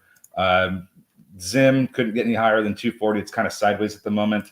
Serve getting served. It's now down to it's now down beneath the open. There's a $15 level that I had where it bounced off it. So we'll see if it can reclaim VWAP. I'm not sure that we get that, but we'll see. As far as being overweight in the Fed, I think the important thing to take away from that is how you spell overweight. Now, I'm going to overweight the Fed, but I'm spelling it WAIT. I'll just wait and see what they do. I see what you did there. So you're going to go into that reacting instead of predicting. That seems really smart to me. Number of you folks mentioning Chipotle. Boy, oh boy, did I bottom tick that buy on the September contracts, on those September 55 calls? Think so. We have moved up considerably off that level here. So Chipotle continuing to move higher. This is not a day trade for me. I took this small. I want to give this some time to actually play out. So frankly, if Chipotle moves up and then comes back into my price and those profits evaporate, I'd probably add a little bit there, looking to increase the position size here on Chipotle. So nice to see this. This is one of the reasons why I wanted to leg in early, why I wanted to nibble small on it in case the stock moves away. I'm going to take a page out of 13's book here and be as patient as possible. I'm not going to steal your same overweight joke, but I am going to be as patient as possible here with Chipotle. So far, so good, though. Go for it. It's a cheap joke. Go for it. Just okay. I'm going to step away here for 1 sec. What stock do you want me to put on screen here, 13? Well, I mean, if you want to just bring up CMG, I could just talk, reiterate what I was mentioning earlier about the price trading up to that 55.10 level and filling the gap, which is perfect. Also BRB. Okay, so yeah, this is what we're going to be. What I'm watching for with CMG. We're at July 17th, which was a Wednesday. That low was 55.10, and then the next day we gapped down, and we've been in that. Been in that formation beneath that gap ever since. We're trying to recapture that now, and that's right in the same area as the 20-day SMA, which is currently at 55.37. So if we trade up to there, I would be looking at that particular level just over 55 as resistance. So we'll call it between 55.10 and 55.40 if you want to just kind of give yourself a range of where we could see topping out. That's what I'm expecting with CMG. How important is this metric for NW off exchange? Sorry, I'm just reading what Jonathan Cooper's saying. It's not something that I look at. I don't think I can answer that very well because it's just not something that I look at.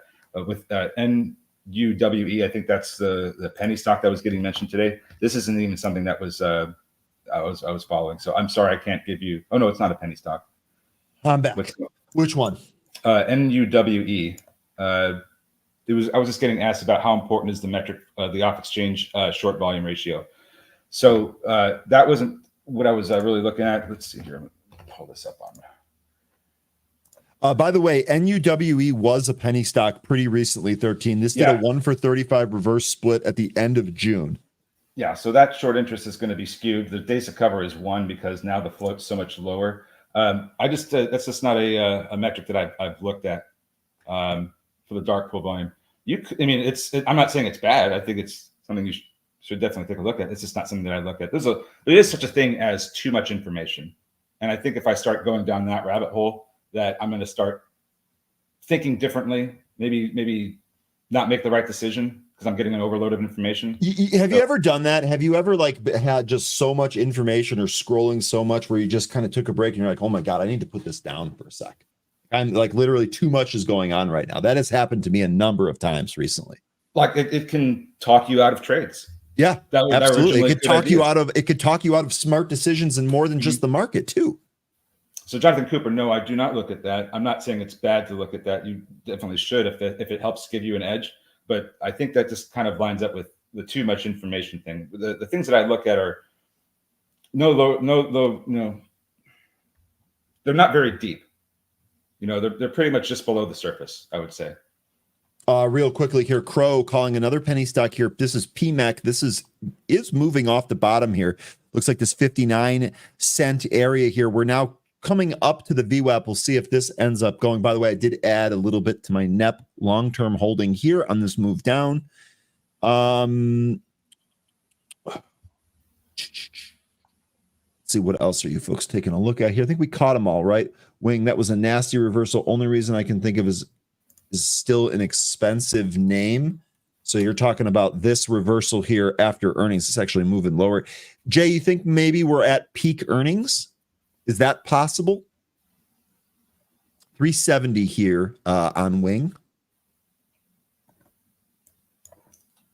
Let's see here. What else? Let me take a look at the scanner here. PMAX actually at the top of my scanner. A forward P of 107 will definitely get a pull like that. Yeah. And that's Wing, by the way, ticker Wing that you're referring to. Yep. I mean, I'm sure that, chicken wings will probably still be a thing in 107 years, but I don't know that this company will necessarily be around. Anyway, I think that this is just a really extended, to his point. I think he's right on. It's just a very expensive stock, and it probably needs to come back in some more. Meihua at the lows. AAOI, this is Applied Optoelectronics. Jay, I appreciate you bringing this one up here because we've actually looked at this quite a bit. This has kind of been a volatile puppy here. This nice little move out of the open here, consolidation at the VWAP, next leg up. Was there news on AAOI today that maybe we missed? Let me take a look here and see. Got a nice bounce off of the 500-day SMA. That's the second bounce this month off that moving average. Yeah, no fresh news. Stock up almost 10% here. We do have earnings next week. So Tuesday after the market next week, you're going to have some earnings here on AAOI. Yeah, if this can get above the 20 and 50-day SMAs, then we're going to get a silver cross. That could be good for a short-term move. Whether or not it gets back to the 200, that's a different conversation entirely. But I think first things first, we're getting a bounce off the 500, second bounce off the 500 this month. We need to recapture that 20-day and 50-day SMA. Once we start closing above that, we'll get a silver cross. That could lead to more bullishness. So let's just stop there and see if we even get that. Yeah, one more thing here is that clearly this is one of those stocks that has kind of been beaten down going into earnings. So if you're looking for kind of laggards going into the print, maybe this actually meets that criteria here on AAOI. Definitely a kind of a key level there at 10. So a recapture of that. Maybe we do go north here on AAOI. All right, let me go back to my main page here. Bryce is saying, I actually rewinded Tim speaking. He was excellent. Love to hear that, Bryce. Look, I know, the most fun and entertaining things we do here are going to be some of these faster trades. Like everyone loves making a couple hundred or a couple of $1,000 in a very short amount of time. And I'm never going to poo-poo that. But there's a lot of wisdom to being able to kind of look at long-term fundamentals and then being able to stay in some of those stocks that have huge returns on capital over the long term. And Tim is one of the best at that. I've always believed that when it comes to trading, there is a time and a place for every type of trade, and how you are able to use all of the tools in your toolbox at the end of the day are going to determine how successful this endeavor is for you. So I'm always trying to go outside of my comfort zone. I'm always trying to learn new things. Long-term trades that require you to hold, and more so trades on banks, that's not something I'm really good with. So I definitely am going to look to more experts on that. Glad to hear that. We're actually looking to do some more longer-term additions, both to Pro and to some of the stuff that we offer here. So stay tuned for that, Bryce. Love to hear that feedback. All right. Other stocks do you folks want to take a look at? TWOU. Let's do it. Is this one of those faster movers here? Boy, this thing's really just kind of holding out, not doing a whole lot here. Got to mention that. We got to mention about INTC. Who's getting asked about that too. With INTC, it's just getting support from this sideways action since May. It seems that there's a buyer at just under 30. See if he can keep this up, but to me, it looks like this may end up losing 30 at some point. And if it goes down like to 25, I think this is going to be a great buy for a long term out. I don't think this is necessarily the best trade, but for a long-term investment, it might be better. And that's what I'm going on. And we do get earnings tomorrow, so we'll see what happens with that. Yeah, we've actually seen this before, what it did at a 25 level, 25 to 50 in relatively short order for potential long there. All right, couple more stocks to roll through here real quick. Chris mentioning Apple here. Apple's actually strong here today. We'll see if we can actually recapture that 20-day. Apple actually has earnings day after tomorrow, right? Tomorrow on Apple. Let me just confirm that here. Yes, tomorrow after hours. IVP, you said? Yeah, it's trying to break out of the intraday highs. It was at 850. It's starting to move up now. I think this might be able to get up to 10. Don't bet around that, but this has some momentum right now, a little bit. 870 is the next level. It could run into resistance. It's breaking out of an ascending triangle, so this looks good for the moment. It's just very, very, the volume's just not really that great. It's kind of spreading too. BFI, the penny stock that you guys were on, bang, that moves through the highs here on BFI.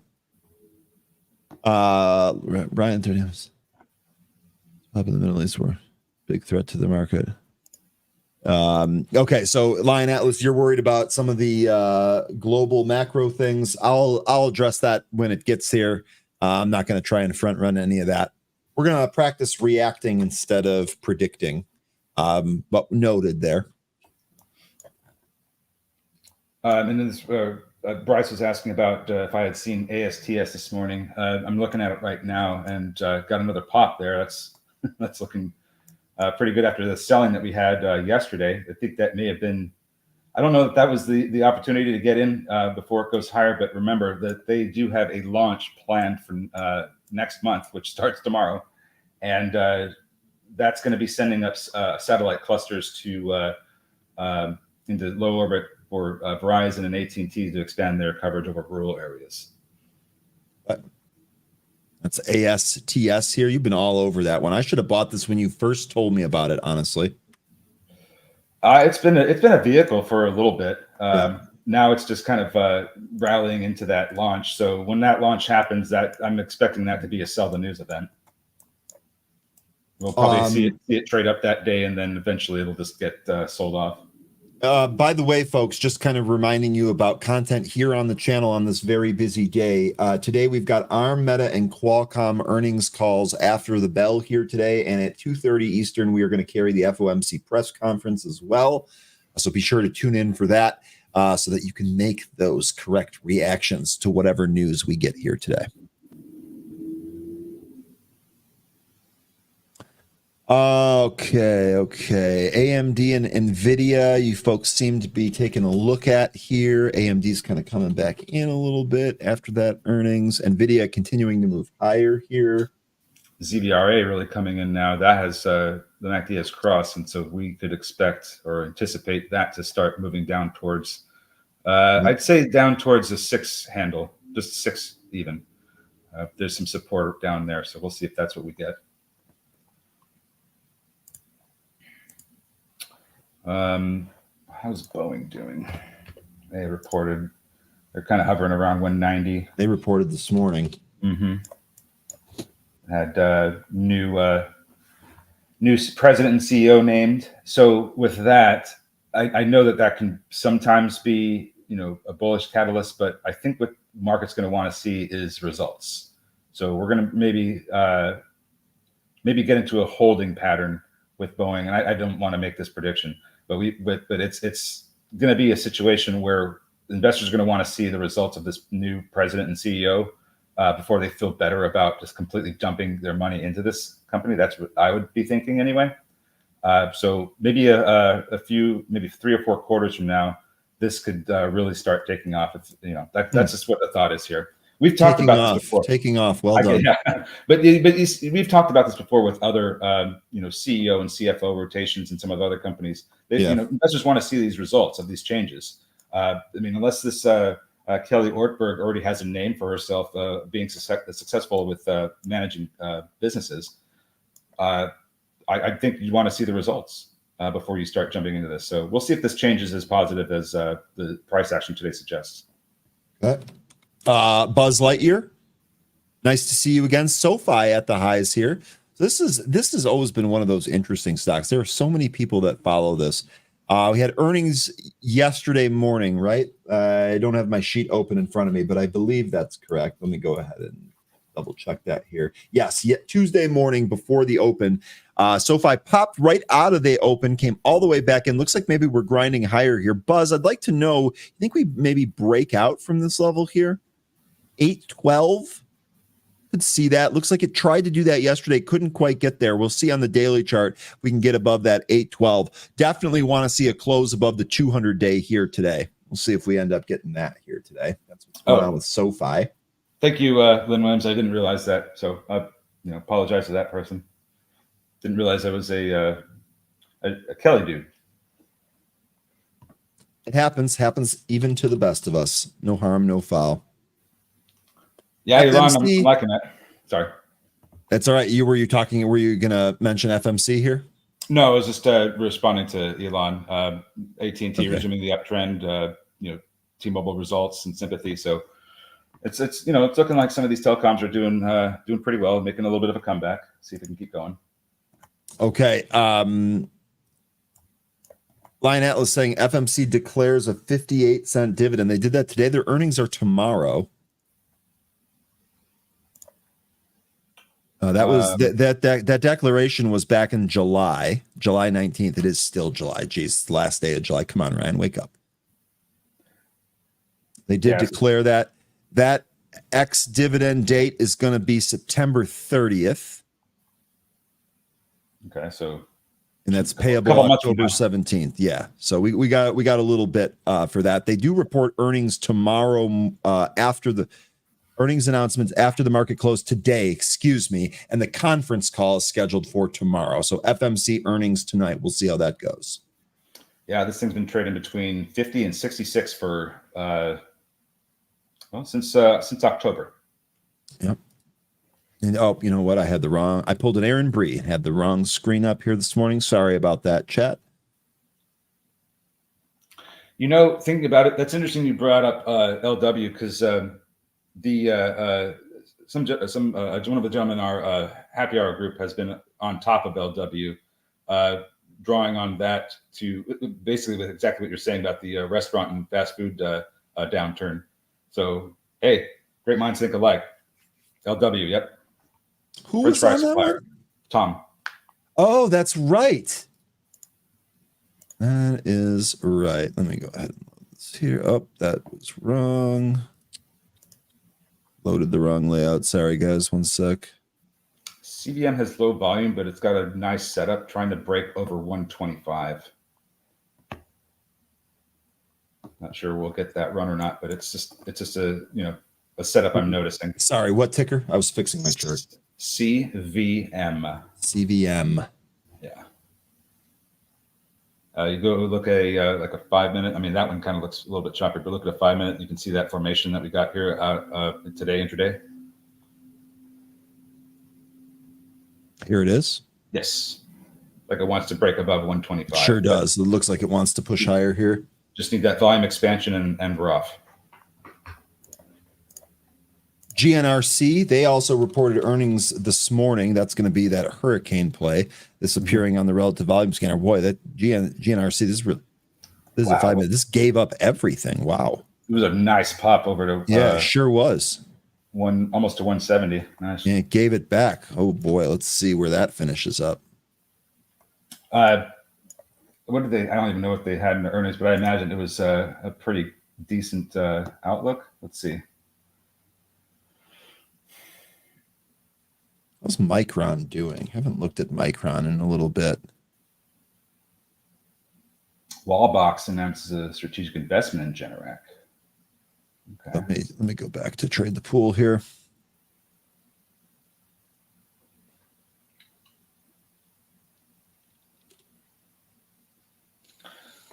Yeah, I already got the process started to get my Generac. So hopefully I'll get that in before the freeze. That is awesome. That is awesome. My buddy's got one of those. He swears by it. Swears by it. CMG continuing to move higher here. Let's go, Chipotle. Let's go, Chipotle.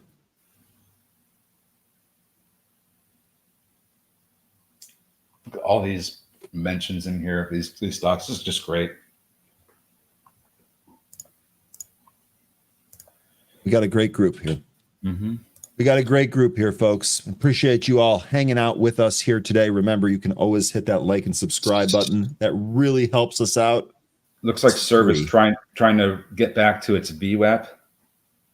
Currently chipping away at some of these resistance levels from pre-market. Looks like 1583 is going to be the big level to get over. Where's that at? Yeah, it's still where there's some consolidation, but it looks like it's headed towards VWAP. VWAP currently I have at 1627. So about a 50-cent move from here to there.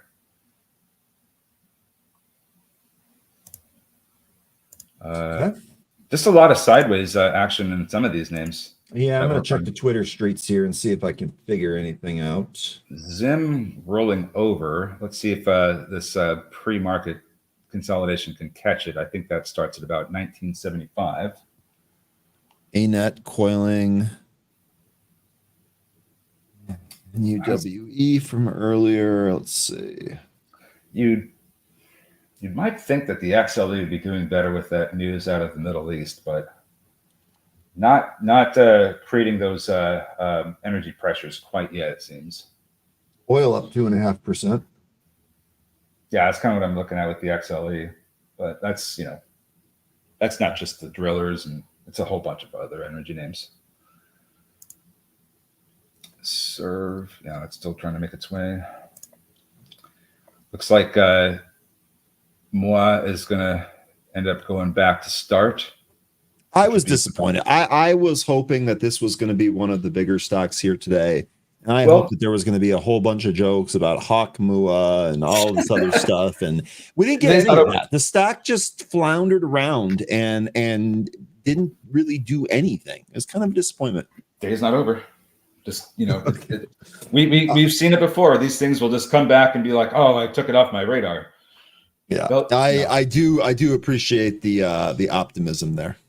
I'm not saying that this is going to turn around. I'm just saying just keep an eye on it in case it does. Yeah, and Robert's right here. EA flat. So the remainder position, I booked some of the call position ahead of the print yesterday because it just kept trading up. However, the remainder of this really, really smoked. And so what we're going to do here is again, risk was defined ahead of time. So even if these all went to zero, it wasn't going to be the end of the world. We ended up getting something out of it. New Wells. But we're going to wait this out. We still got another week. The report read really well. They said a lot of really good things about college football 25. Madden's around the corner. The microtransactions for that game are gigantic. So we'll see here. It is flat here today. And unfortunate that trade didn't just kind of work out to start the day off well here, but that's okay. Which one were you mentioning? NUWE? Yes, that broke out over its VWAP. There you go. Crow's calling for 4+ here. Also, we get our first preseason game tomorrow. Yes, we do. And it is technically the Hall of Fame game. There are only 3 preseason games in the NFL schedule now. So the 2 teams that play in the Hall of Fame game actually have 4. It's going to be the Bears and the Texans, who also meet again in week 2. No Caleb Williams, though. No starters for the Bears. So a little disappointed, but I'm still going to be getting my new whiskey and my new Bears whiskey stones and my whiskey glasses out. It's going to be awesome. I don't go for my team. I go for the Texans. So it's you and me head to head tomorrow. Okay.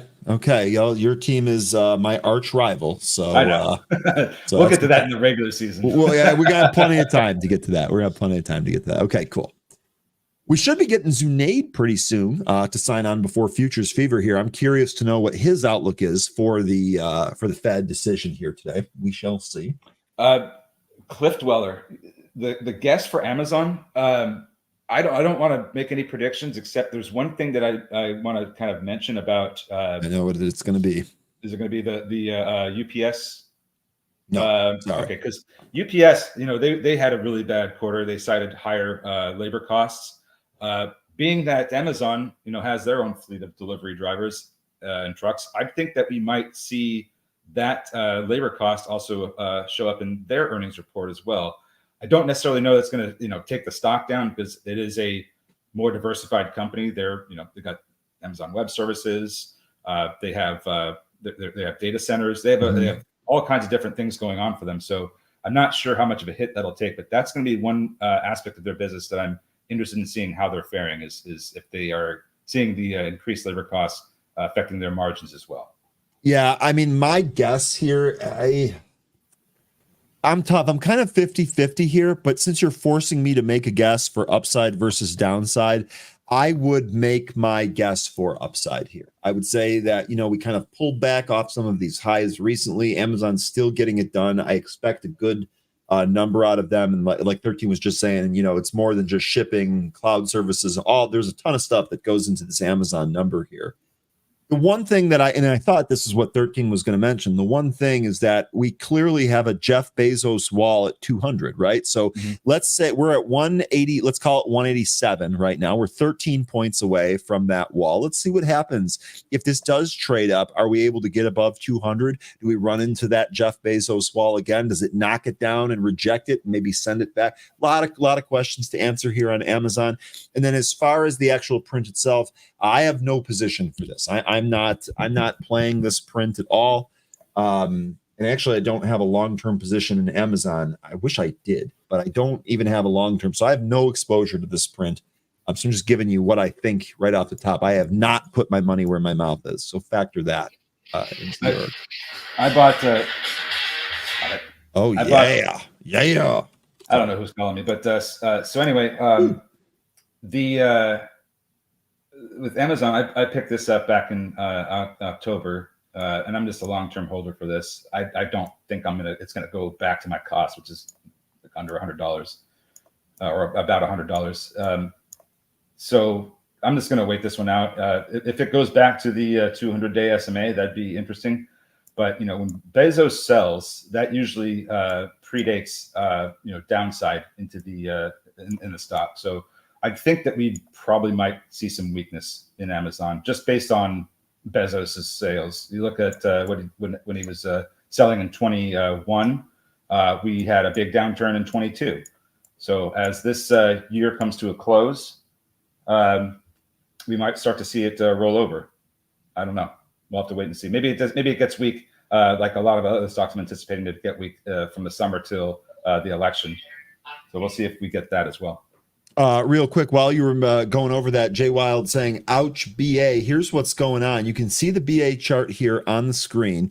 Boeing CFO, the conference call is ongoing right now. That's what's going on here. Boeing CFO says 737 MAX production reached approximately 25 units in June and July. Boeing CFO expects larger than forecasted cash burn in Q3 and for the year. So telling you that they're going to burn more cash than anticipated there. Lynn and Randy, I know that you guys follow free cash flow. Looking at you there. That is the news that is driving Boeing lower here. It is up off those lows, but that is what sent this down here. Good mention on that, Jay. I didn't actually see that news come across the wire until you mentioned that.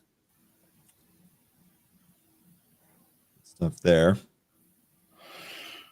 NCNC, where did Tuna go? Tuna go to an Olympic event here. NCNC back down at the VWAP. See if this gives another trading opportunity here. PMEC making another attempt at crossing that VWAP. We'll see if we get that here. For Boeing, 180 looks like a support level. Yeah, indeed. Here's LSH. Maybe we're getting a curl here. Dal, and someone mentioned this one earlier. I think that might have been Zimmerman that mentioned that one here. That's just kind of flagging here. Speaking of Zimmerman, here's Zim. We lost the VWAP under 20. Still holding up there. Here's news. Looks like we just had a little bit of a flush there on news. We were still unable to get above that VWAP. This not along here today until we can really kind of clear some of that area out. This reported earnings. Sorry. No, I was just going to comment on what Jay Rice had saying. They have lost money and they have a lot of bad, press and this whole situation. I thought there was going to be some more downside after it was revealed that these astronauts are having a time up in, with Boeing's, module to get back to Earth. So they're a little bit stuck right now. I thought that would have hit the stock a little bit harder than it's been. Okay, hey, Zunaid out from the top rope. Zunaid coming out with an elbow drop. Zunaid, how are you doing? What do you got coming up for us here on Futures Fever? Got Futures Fever. That's where we go ahead and trade some futures. I believe we took profits last time we traded. I know 2 weeks ago we definitely got some gains, about $300-400. I'm looking forward to doing the same again. You guys have fun trading stocks? We did. Yeah, we've been fun. Main a little faked out in one of the. So we had the really quickly, Zunaid. I'll be very, very brief. We had a new ticker here that we hadn't seen before, MHUA. And as soon as I looked at that ticker, I thought MUA. And the first thing I thought of was Hawk-Tua. So I thought we were going to have a lot of fun with some of the stuff here today, and we did not. That stock was extremely disappointing. I actually got stopped out on a day trade for that. But otherwise, we've actually had some pretty good stuff probably going for on. the better. Probably I mean, better. Look, I won't say what it looks like, but sure, why not? Anyway, well, appreciate 13 already had another job. I won't even repeat it. Zune, good luck on Futures Fever. We'll keep this a family show. Take care, man. See y'all later. All right, let's get the show continuing on the road. We've got Futures Fever. If you're not familiar with what Futures Fever is, then let me go ahead and educate you real quick. Futures Fever, you have Apex Trader Funding, which is an eval company. I'll talk about this for a few minutes, and then I'll go ahead and come back to the trading action. So it's an eval company where you can go ahead and get a chance to get funded, which means you pay about, say, $50 to try out a $50,000 eval account. If you get $3,000 in profit before you get $2,500 in losses, you're eligible to get a funded account, which you can pay $100 a month for, or $165 for the lifetime. So for basically $200 total eval and lifetime paid package for $50,000 account, you get a drawdown access of $2,500 is what that means. And that's what I have. So I trade. Let me go ahead and make sure I'm sharing my charts per quarter. So I have the accounts here set up. I've paid for the eval accounts myself. Everything has been paid by me. Benzinga doesn't pay for it. Apex doesn't pay for it. I use their platform. The show is sponsored by them, but I'm the one doing the trading. That's pretty much the breakdown there. So that being said, we'll start things off with the future side of things, but I'm always open to kind of answering your questions in terms of what stocks to look at, what charts are looking like. You've got earnings that's happening later on today as well. We'll got you covered. And of course, tomorrow we've got Apple earnings with my man Mitch that's going to be joining me at 3:30. And then we'll go ahead and listen to the call of Apple itself as well. All right, let's take a look at the 4-hour chart here on the ES. We were like waiting yesterday for this break. Where did it go? I believe it was on the 15-minute. It just didn't even retest till later on. This was on Tuesday. What's today? Wednesday. So you had it kind of break this level. You got the retest. And the reason that we're looking at it here, let me go to the 30-minute just so y'all understand. This is what we identified, right? You take a look left and you've got support, support, support. So clearly, if you're looking to go short, you got to wait for this to break. And I always like to try to get in on the retest itself. I got you, Christopher. I like to wait to get in on the retest itself. So let's go to the 15-minute because that's where I like to trade.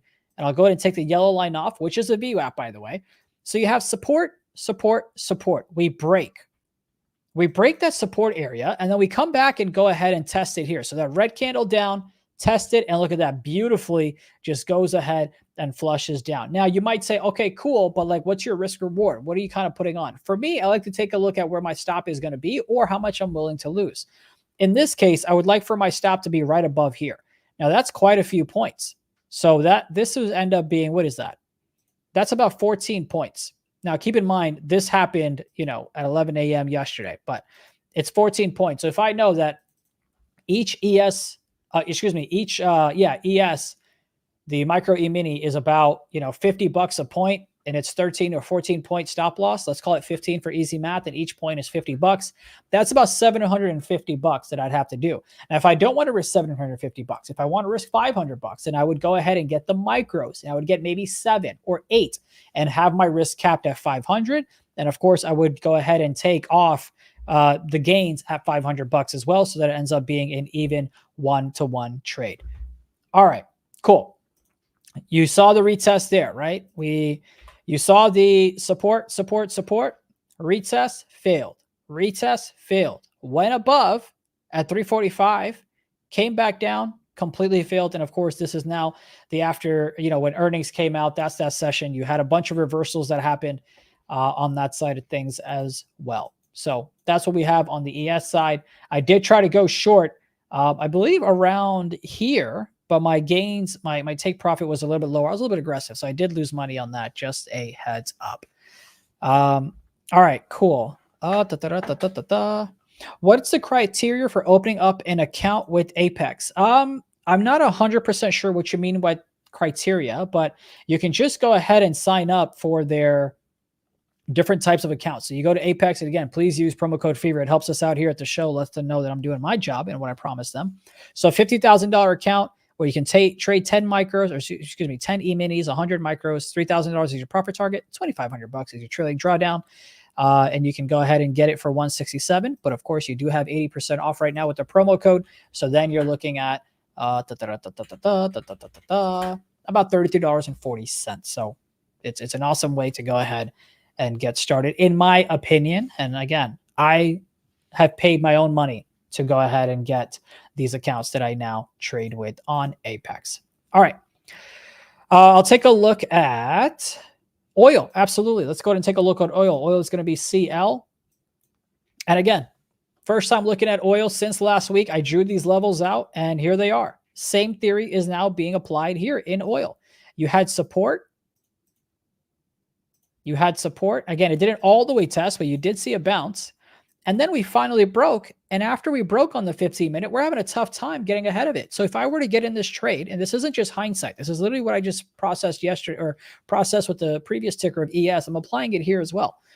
Broke, retest, fail. My stop loss is right here. My stop loss is approximately 50 cents, which means if I know that I'm going to go short 50 cents, I'm going to place my order right there. Stop loss is going to be right there. Call it about 50 cents or so. 1, 2, 3, 4. There is my 50. Awesome. Then I know, okay, cool. Here's my 1-to-1 trade right there. That's my 1-to-1. I've got gains. I would take off probably 50 to 75% right there. And then I would go ahead and try to get my 2-to-1, which would be right about here. Now, obviously the 2-to-1, if I am patient, I am not a patient person, so let me not lie to you, but I would go ahead and eventually get my 2-to-1 trade. Now, crazy things are happening in this world. And I say that because I'm not leaving a position open and going to bed because I could end up broke, right? If my stop loss doesn't get taken out because of volatility of it and yada, yada, yada. Thankfully, with an Apex account, I'm not really risking losing thousands of dollars. I'm risking losing the opportunity to buy it because all I've really put in is $200. Now, obviously, if you built up the account, that's a different conversation, but I hope you understand where I'm coming from here. Eventually, you would have hit it. And of course, with Apex, you cannot swing trade. You can only day trade, so that doesn't matter here either. But point being, you would have hit your 1-to-1 right over there. That's the main thing that I want to go over. All right, cool. Yeah, I'm not going to lie to you. I woke up today at 4:30 because my cousin's staying with him, and I love him. I've been watching him grow up, and he's great. He's, he graduated with his master's degree, so he stayed with me while he gets his new apartment. So I literally felt like a father because we got a U-Haul, moved all his stuff in storage, got him down here at my place, dropped him to work in the morning at 7:30. So I've been awake for quite some time. So I'm going to crash any moment now. But point being, I need my sleep. I 100% need my sleep. Mitch, as in Money Mitch? Yes, Money Mitch and I will be hanging out tomorrow, 3:30 on the Apple earnings stream. So if you watch live trading tomorrow, we'll give you the link, but you can always check out Benzinga, set like a calendar invite or whatever. But I'll be live with Money Mitch tomorrow at 3:30, and we'll go over earnings. We'll go over Trade the Pool. That's who's sponsoring that show. So just a heads up. But anyway, back to oil before someone tells me to stop talking about my personal life. Support. Come back here, go on the 15 because that's what I was showing y'all. That's what I like to trade. Break, resistance. Finally broke. And what does it do after it broke? It retests right over here, and it continues moving up. Now, where is the next? Oh, would you look at this? Again, not perfect, and I'll tell you how I like to go ahead and trade these type of things. But you have resistance that was met here. Right? I'm like, all right, cool. Understood. Next time, you also have resistance that was met here. If I was looking to play this, I would probably have played it closer to 78 just because I love my whole numbers personally. But if you were looking to scale in, you could get in with maybe say 3 micros, and then kind of scale in that manner. But nonetheless, that's what I've got on oil. But in terms of, hey, where is the next trade? It looks like I had this trend line drawn from the last time we were on Wednesday. And what do you know? I think it was, on Wednesday, we drew this and it continued to reject it and it continued to come on down. So I think as long as we stay within this, I would be bearish. But when we break out, get a little bit, maybe on the retest, grab the other part of your position and then have your stop losses set. But that's what I have on oil. It's just kind of wait and see. But hopefully, I've provided you some insights on how to draw the levels so you can kind of keep an eye on how to do things. Even if I go a little bit further back, You can see support, broken, resistance, right? Broke, resistance, resistance, resistance, resistance, resistance, resistance. And then we continue here as well. So hopefully that provided you with a little bit of insights. And we're kind of seeing this play out here as well. You had resistance, you had support, support, broke, resistance, resistance, resistance, upside, support, support, broke, and now it's acting as resistance, not just here, but come on back to this week. It's once again acting as resistance. Lion Atlas, I got you here in just a few minutes with your NVIDIA question. So what am I going to do now? I'm going to place an alert. Let me know when ES breaks 55, 70, 25. Then I can go ahead and see if I want to go ahead and play that to the long side or not. Let me answer this and I'll go to NVIDIA. How do you look for liquidity on your charts when it comes to futures? I'd assume that it's the same between stocks and options. So in terms of liquidity, I mean, these are one of the most liquid instruments that you can trade, in my opinion. So I don't really worry about liquidity unless I'm trading at like 3 a.m.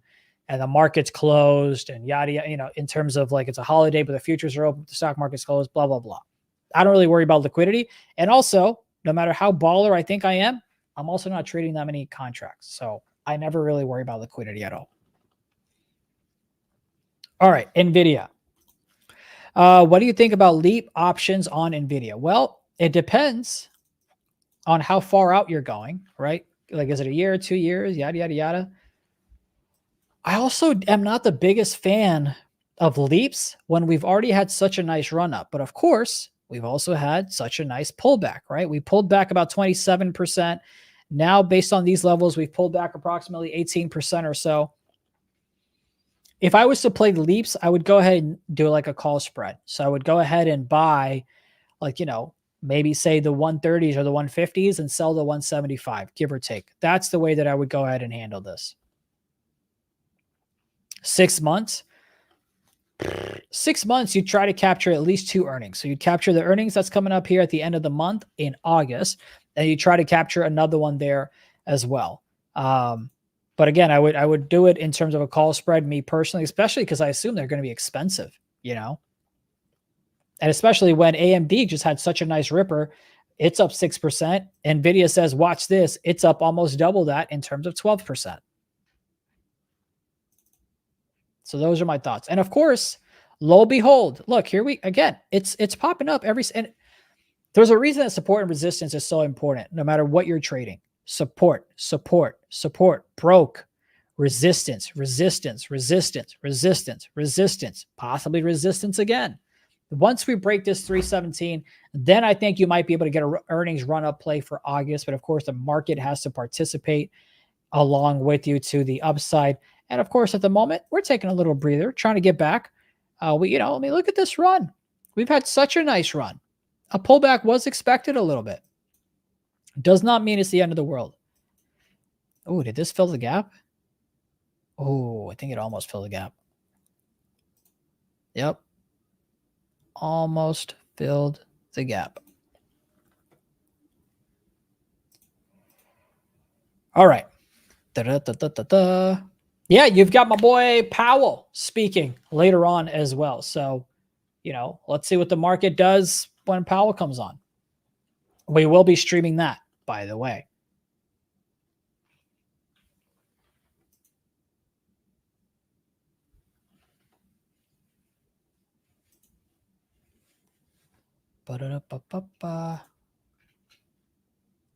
Take a look at the NQ.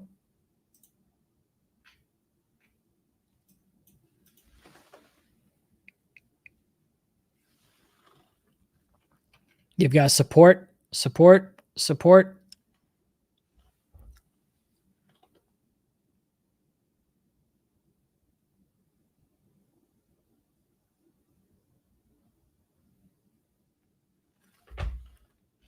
Sorry, I just go a little text. So here's what I'm looking at next. I'm going to set an alert here. Depending on if I'm awake or not. If the NQ comes all the way back up, you've got support, support, broke. Again, call me a broken tape recorder, why don't you? Support, support, broken, tested, rejected to the downside. Now, broke, right? You had a little bit of bounce. You had support, downside, resistance. What happened? Well, would you look at that? You take a look to the right and you now have resistance right here at 1 o'clock last week. And that continues to be the area that we keep an eye on because you once again hit resistance. You pop up, hold on to it, try to move to the upside. Let's see what happens there. Not sure you saw my question. Can you help me? I will do my best. I don't believe I saw your question or else I would have not ignored it. Okay, here it is. Man, I signed up a couple of months ago and been paying $30 a month. Still confused on how to start and what platform can I use to start trading. Need help. Okay.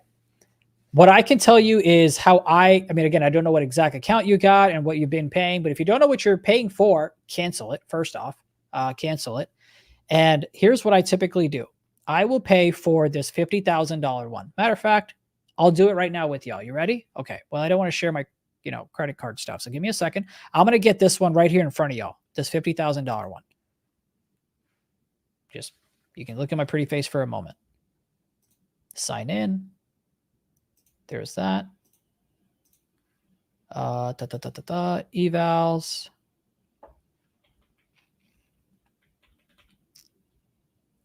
Where is evals? Trade-Avate. So I've used Trade-Avate, by the way. Trade-Avate, 50,000. Okay.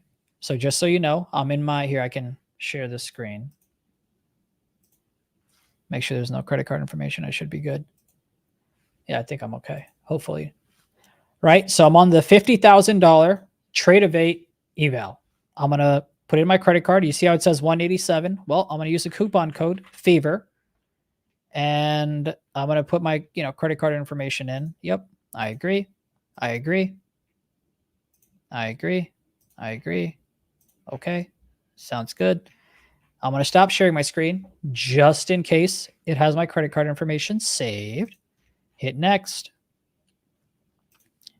It didn't have my credit card information saved, but I'm going to put in my credit card info.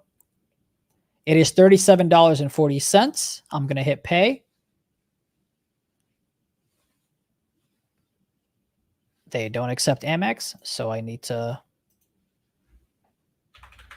put in my other credit card. Whose security code I may or may not remember. Worked. Banger. All right, cool. Share my screen again. All right, there it is. Paid for it, 187. Got the discount, 37.40. All right, so we're good. I got the email as well. You can see, something like that, whatever. You can see the email that I got confirmation-wise as well. We come back here.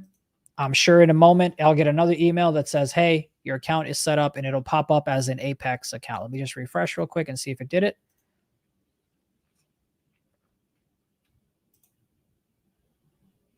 Okay, not yet, but it'll pop up probably as Apex 178 or something like that. We'll see. We'll see how it goes.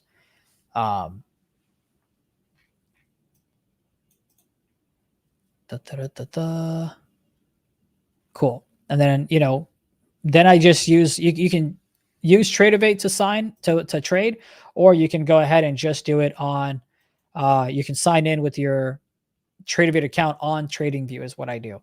Now, when you go to Trade-Avate though, you would have to go to you'd have to go to Access or something and activate TradingView. So that way TradingView has all that. Which one is better, Rhythmic or Trade-Avate?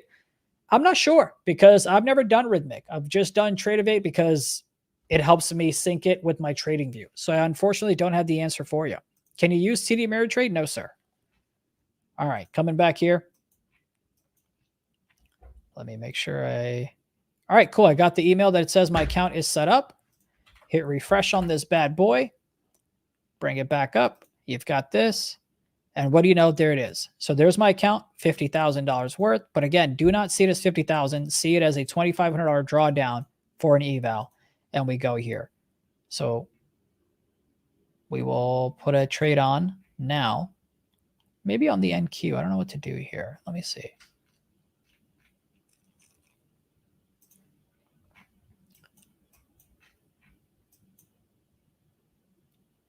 Now, this isn't the best strategy, but I'm always authentic with y'all. What I like to do is if I can go ahead, you can trade up to 10. So I'll trade that much and I'll say, hey, I want $3,100 in profit.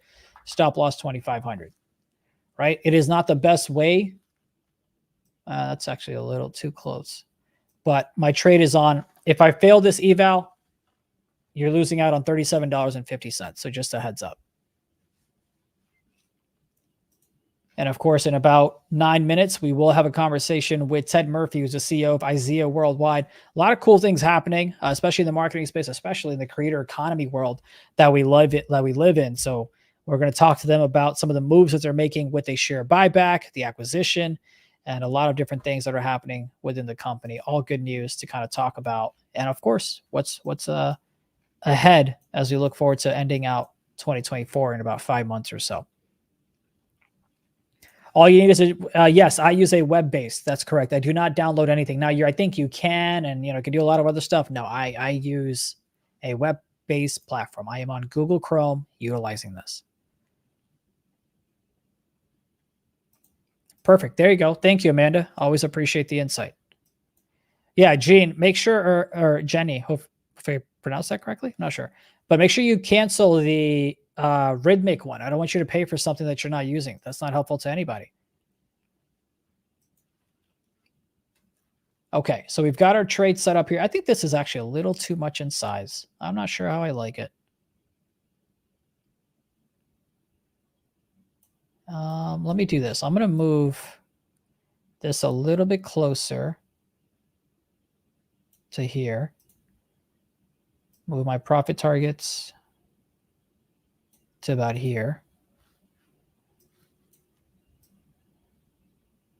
And my stop loss is there. Cool. I'm comfortable with this trade. We shall see what happens. Yeah, check it out. There's plenty of YouTube videos on it. Matter of fact, I think Apex themselves has it. So there's plenty of resources available. If you ever have any questions, I love helping y'all out. So you can email me at zunaid@benzinga.com and I'll answer whatever questions you want. Happy to help y'all.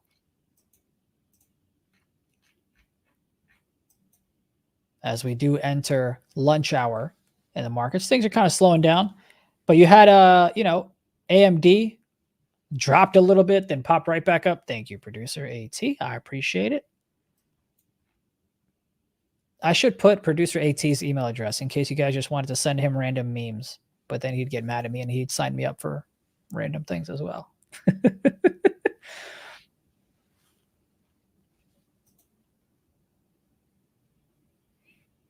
You know what? I think I might do that. Let's have some fun.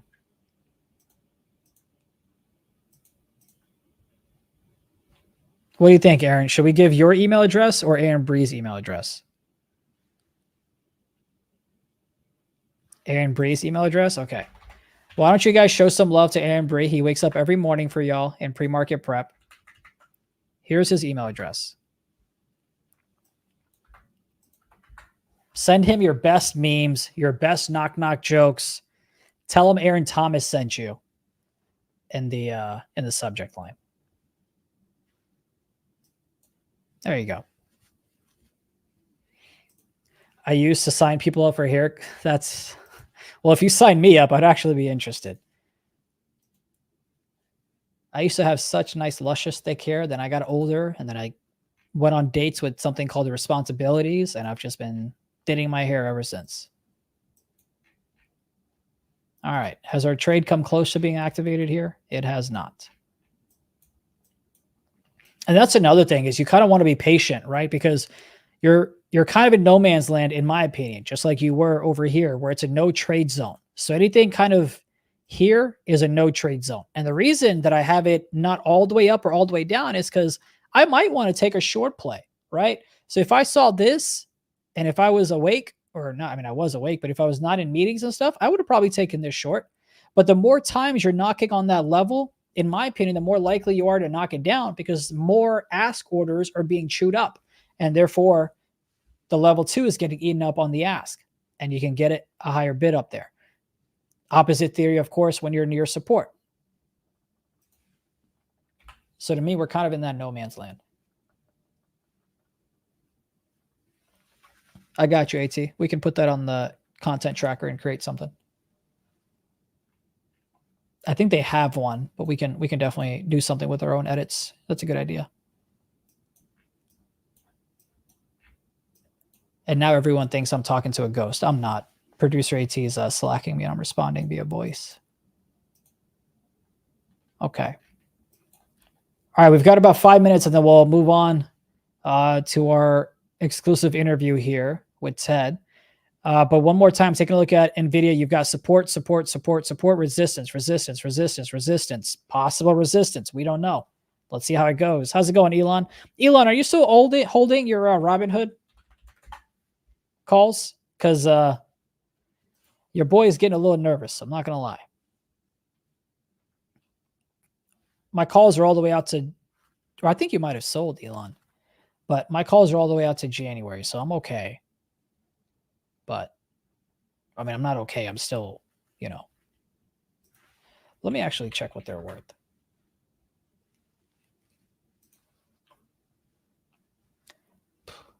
Because I bought more, and I think I'm now down on the trade. I was up 500, and I shared a screenshot with y'all, so I'm going to share my screenshot when I'm down, because we like to show both sides. Oof. Oh, this is going to hurt. All right. Let me share my screen.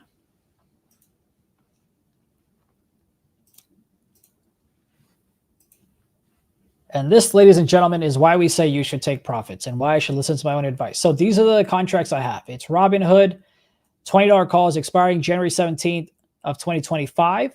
I went ahead and paid $5.40. Initially, I paid $4.20-ish, I think, and I only had 3.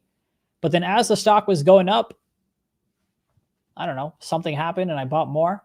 And now the contracts are down 18%, which means I am down $500 on the trade. And I've got 5 contracts. So there you go. That's the update on my position. All right, sweet. See, I'm glad you listened and you got out. I went ahead and added. That's the way it goes. Share my screen back up here.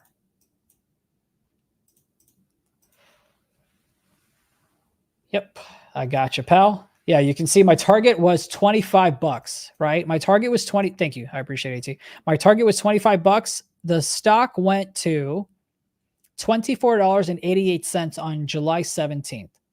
We missed my target by 12 cents and I did not sell. And then we came all the way down from there, down 17%. But we do have earnings coming up. Vlad's been tweeting good things about. By the way, how many of y'all are applying for the Robinhood Gold credit card? Because that 3% is very attractive. There are credit cards out there that give you 3%, 5%, but they give it to you selectively, like quarter basis, or only if you, I don't know, pay your internet bill or whatever. But this Robinhood card is 3% everywhere. Now, a little trick. This is how people get in credit card debt. But heads up. My apartment complex charges about 2.5% in fees when I pay rent with a credit card. I pay 2.5% in fees. I get 3% in rewards. That's a 0.5% ARB. That's Chipotle for lunch is all I'm saying. Again, not financial investment advice or credit card spending advice or anything like that. All right, AT, you ready to go? All right, baby. You can take control. You can go ahead and switch things over. But folks, I hope you remember the levels that we talked about. The trade is still up there. I'll update you guys next week. You're welcome to follow me on Twitter as well, and we can trade along. But now, you know, the one thing that we love to do, no matter if it's on a trading show or whether it's during interviews, is we want to get you as much information as we possibly can so that you can make an educated guess on where to put your hard-earned money. So whether it's on a trading show or whether it's to talk to executives from publicly traded companies like we are about to do right now, I want to go ahead and welcome Ted Murphy, who is the CEO of IZEA Worldwide. Ticker on the NASDAQ is IZEA. All access starts right now.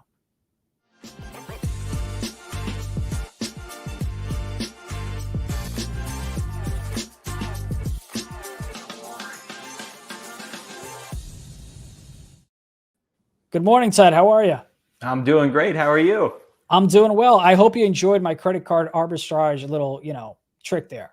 Oh my gosh, there's all sorts of things going on. I heard you talking about joining Hair Club for Men. It's, yeah, there's a lot happening, which is why I was like, I got to get this interview going, or Ted's going to be like, you know what? I don't want to talk to this guy. But no, man, I'm excited. We had some great conversations, and there are some things that you said were in the pipeline, which I want to kind of recap for us here today. But for the folks at home that might not be familiar with you and the company, give us a brief overview. What is it that IZEA does? Yeah, IZEA is a MarTech company. We focus on influencer marketing and custom content. And what we do is we match brands with content creators. So those could be influencers who have very big followings. Those could be smaller people who have niche audiences, or those could just be people that produce outstanding content, whether that be photos, videos, or text. Is that called as a UCG? Is that? Yeah. Well, people throw around different terms. Some say UGC, some say CGC. There's some different opinions around that, but yeah, that's actually a huge part of this industry right now. Is people are really focusing on that UGC, both for organic content as well as paid amplification. I broadcast esports, and one thing that I love to say is bring your game and not your name. And the reason I say that here on this show is because with those creators that are great at what they do, their following may not be that great, but their content is great, and they still get opportunities to get, connected with companies such as yourself and brands that are looking to use their content to further the sponsorships and brand opportunities as well. So tying it right back in, what makes like the influencer marketing aspect so effective in today's world? Well, I think it's just what you were talking about right there. Is like you have these unique connections between content creators and their audiences, and they can be incredibly niche, whether people are talking about games or watches or a particular type of fashion. And the brands want to be able to connect with those creators to then reach that audience. And what's so cool about these campaigns is that every single piece of content that is created is really talking to the specific audience of that individual influencer. Now, I want to ask a question. I want to go back to your share buyback information here shortly, but how does IZEA streamline the process of connecting the influencers and brands and kind of maintaining those relationships as well? Because at the end of the day, you're a business. Yeah, it's really a combination of technology and people. I mean, we do this all day, every day. Influencer marketing is our business. And we have developed proprietary technology and data sets that allow us to source influencers, negotiate terms, streamline content creation so that brands can really scale these campaigns. So just to give you an idea of what type of scale we're talking about, a brand could get 1,000 content assets produced in a single week through our team and our platform. Wow, that's a lot for sure. So many. I actually told this to my cousin who now has like a 9-year-old daughter. We grew up in a world where it was like, hey, I want to be a doctor, lawyer, engineer. I want to be an astronaut. I want to be a lawyer. I want to be whatever, right? I want to be an influencer. I want to be an influencer, right?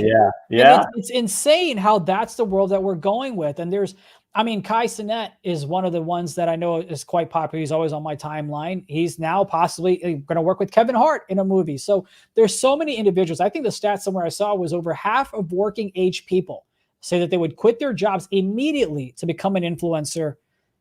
Why do you think it is so attractive? And do you think there's still room for this, or do you feel like it's saturated, or what are your thoughts? The reason that people are so excited about this is that they get to follow their passion. So if they were able to create content about the things that they love every day, and they get a little bit of fame and fortune that goes along with it, I mean, that's the dream job. So, people used to dream of being even a rock star or, a movie star. And now what we're seeing is that you don't necessarily have to reach that traditional definition of celebrity, and you can still have a massive reach. And in some cases, an even bigger reach through the social platforms. Yeah. Let's talk about, I saw an article where you're making moves with share buyback, acquisitions. Give us a little bit of insights on all of those and what's happening with the company there. Yeah, let me kind of back up to last year and what's been happening at IZEA over the past 12 months or so. We wound up parting ways with a big customer who had an outsized impact on our revenue. It was upwards of 25% in a given quarter. And we've been basically moving our way through that over the past year. We've now gotten into a position where we've got a lot of momentum at our back. If you look at Q2, Our bookings were up 40% year over year. And what's really important to us is really diversifying the customer base. So making sure that we're not dependent on, while we love those big customers, we don't want to ever be really dependent on the revenue from one of those big customers. So we've been putting a lot of emphasis on diversifying that customer base.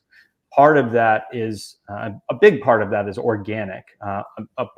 More than 90% of the growth that came in Q2 was organic growth on the booking side.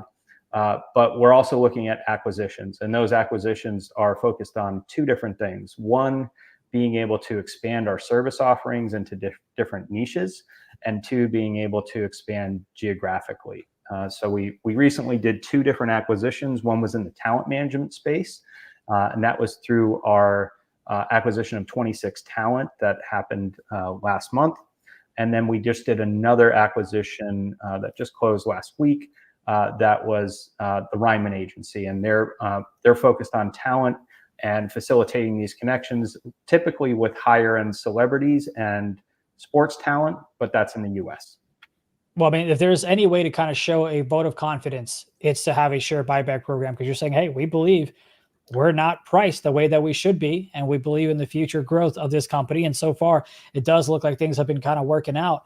Where do you kind of see influencer marketing in, say, 3 years? What's kind of like the next big thing, especially because folks are talking about possibly a TikTok ban, this, that, and the other? Because, again, we now live in a world where influencers are for ads that are being played on TV. Like Drewski is one of the ones that was here. I remember the guy's name, but he was being made fun of because of his style of TikToks. And the NFL saw that, hey, yeah, you're cringe, but you're getting so many views. Come join us for this draft ad run that they did with them as well. So, like, how much bigger can this possibly get in, say, 3 years?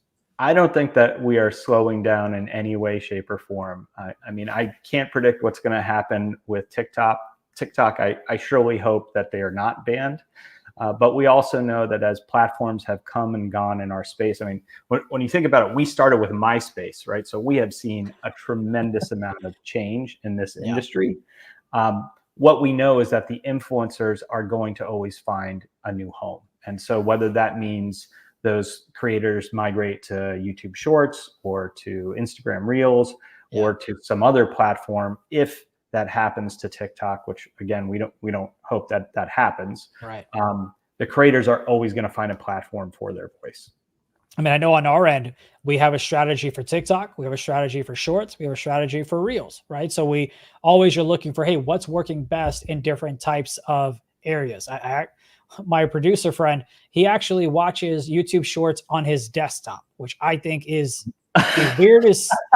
It is one of the weirdest things that he does outside of his haircut, but it just doesn't make sense to me. Oh my gosh, I have a 12-year-old son, and he watches it on our big screen TV. So, people have all different types of viewing habits. And, I'm just happy that you're on, or else he would have muted me a long time ago. But, I want to turn the floor over to you. We've talked about the share buyback. We've talked about what you guys are doing and where it might be going as well. Is there anything else that's kind of happening within the company or in the pipeline that you think our viewers and possible investors should be aware of? We've made a couple announcements about different new features in our platform. Probably one of the biggest ones is the announcement of IZEA, which is our AI assistant that is specifically tuned towards influencer marketing. So for over a decade now, we have been storing over 2.7 billion pieces of content, and we've been indexing that and enriching that content, but haven't had a really had a great way of being able to surface all of that in a tool that was incredibly intuitive for our end customers. So we recently announced IZEA at the Cannes Film Festival, or Cannes Festival for Creativity. And we are in beta testing right now, closed beta testing, and we're going to be rolling that out here in the next couple of weeks. So we're super excited about that and what that's going to open up for our customers. It allows them to do things that we just have not been able to do in the past. And so we're super excited about this. We know that these models are going to continue to evolve, and the technology is going to continue to evolve. And the way that we're approaching that is not necessarily, to invest millions or tens of millions or in some cases billions of dollars in building out these models, but taking advantage of what is unique to us, what is proprietary to us, and leveraging some of the other technologies that are out there, whether that be through OpenAI or open source platforms like Llama. I made a poor decision 2 weeks ago, and I think I went through like a Sonic drive-through. The drive-through person was AI, and couldn't really tell till I pulled up at the door, and I was like, "You don't sound like." Never mind. Can I just have my extra sauces? But I think I did an interview maybe about 6 months ago, and I asked the question, "Hey, where do you see AI technology in 3 years?" And he told me, dude, forget 3 years. Ask me where it's going to be in 3 months, because that's how it's ever evolving. I'm sure that's something you're spending time and resources on is, hey, what's the latest technology? How can we amplify what we're already doing by installing that into our, resources and our structure and everything else as well? Yeah, that has actually been a big part of what we've been doing on the software side. Last year, we rolled out a suite of generative AI tools to our creator base, and the creators are now licensing that software from us. It's actually the fastest growing part of our SaaS customer base. Yeah. And a lot of that has been focused on photos and text to this point. But what we're seeing is that the video models are getting better and better all the time. And when you look what that could be a year from now or 2 years from now, 5 years from now, I don't even know what it's going to look like. It's going to be crazy. But it's advancing so fast. And when you think about what type of advantages that provides for creators, it allows them to very quickly, prototype what or storyboard what a potential activation could look like, all the way to producing the final output for something that they may not even be able to do any other way. So if they're doing something with some sort of unique IP where they need to be with a video game character or a movie character or something like that, and they want to be able to generate all of that just through a prompt, that is the future that I see. Makes perfect sense. And I know you talked about your finances and how you had a 25%, client that left. You're now building that back up. You're doing the share buyback as well. We obviously do this for a viewer. And I had a question in the chat about making profits and profitability. Any insights on that one? Yeah, I mean, we are still very much so focused on growth, top line growth, but that is with an eye towards profitability. So what I had shared out in our last earnings call is that our 3-year goal is to get to $76 million in revenue, and be at a point of sustainable profitability at that point.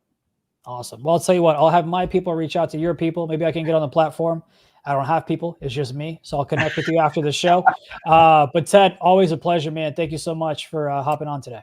Thank you. Appreciate it. You bet.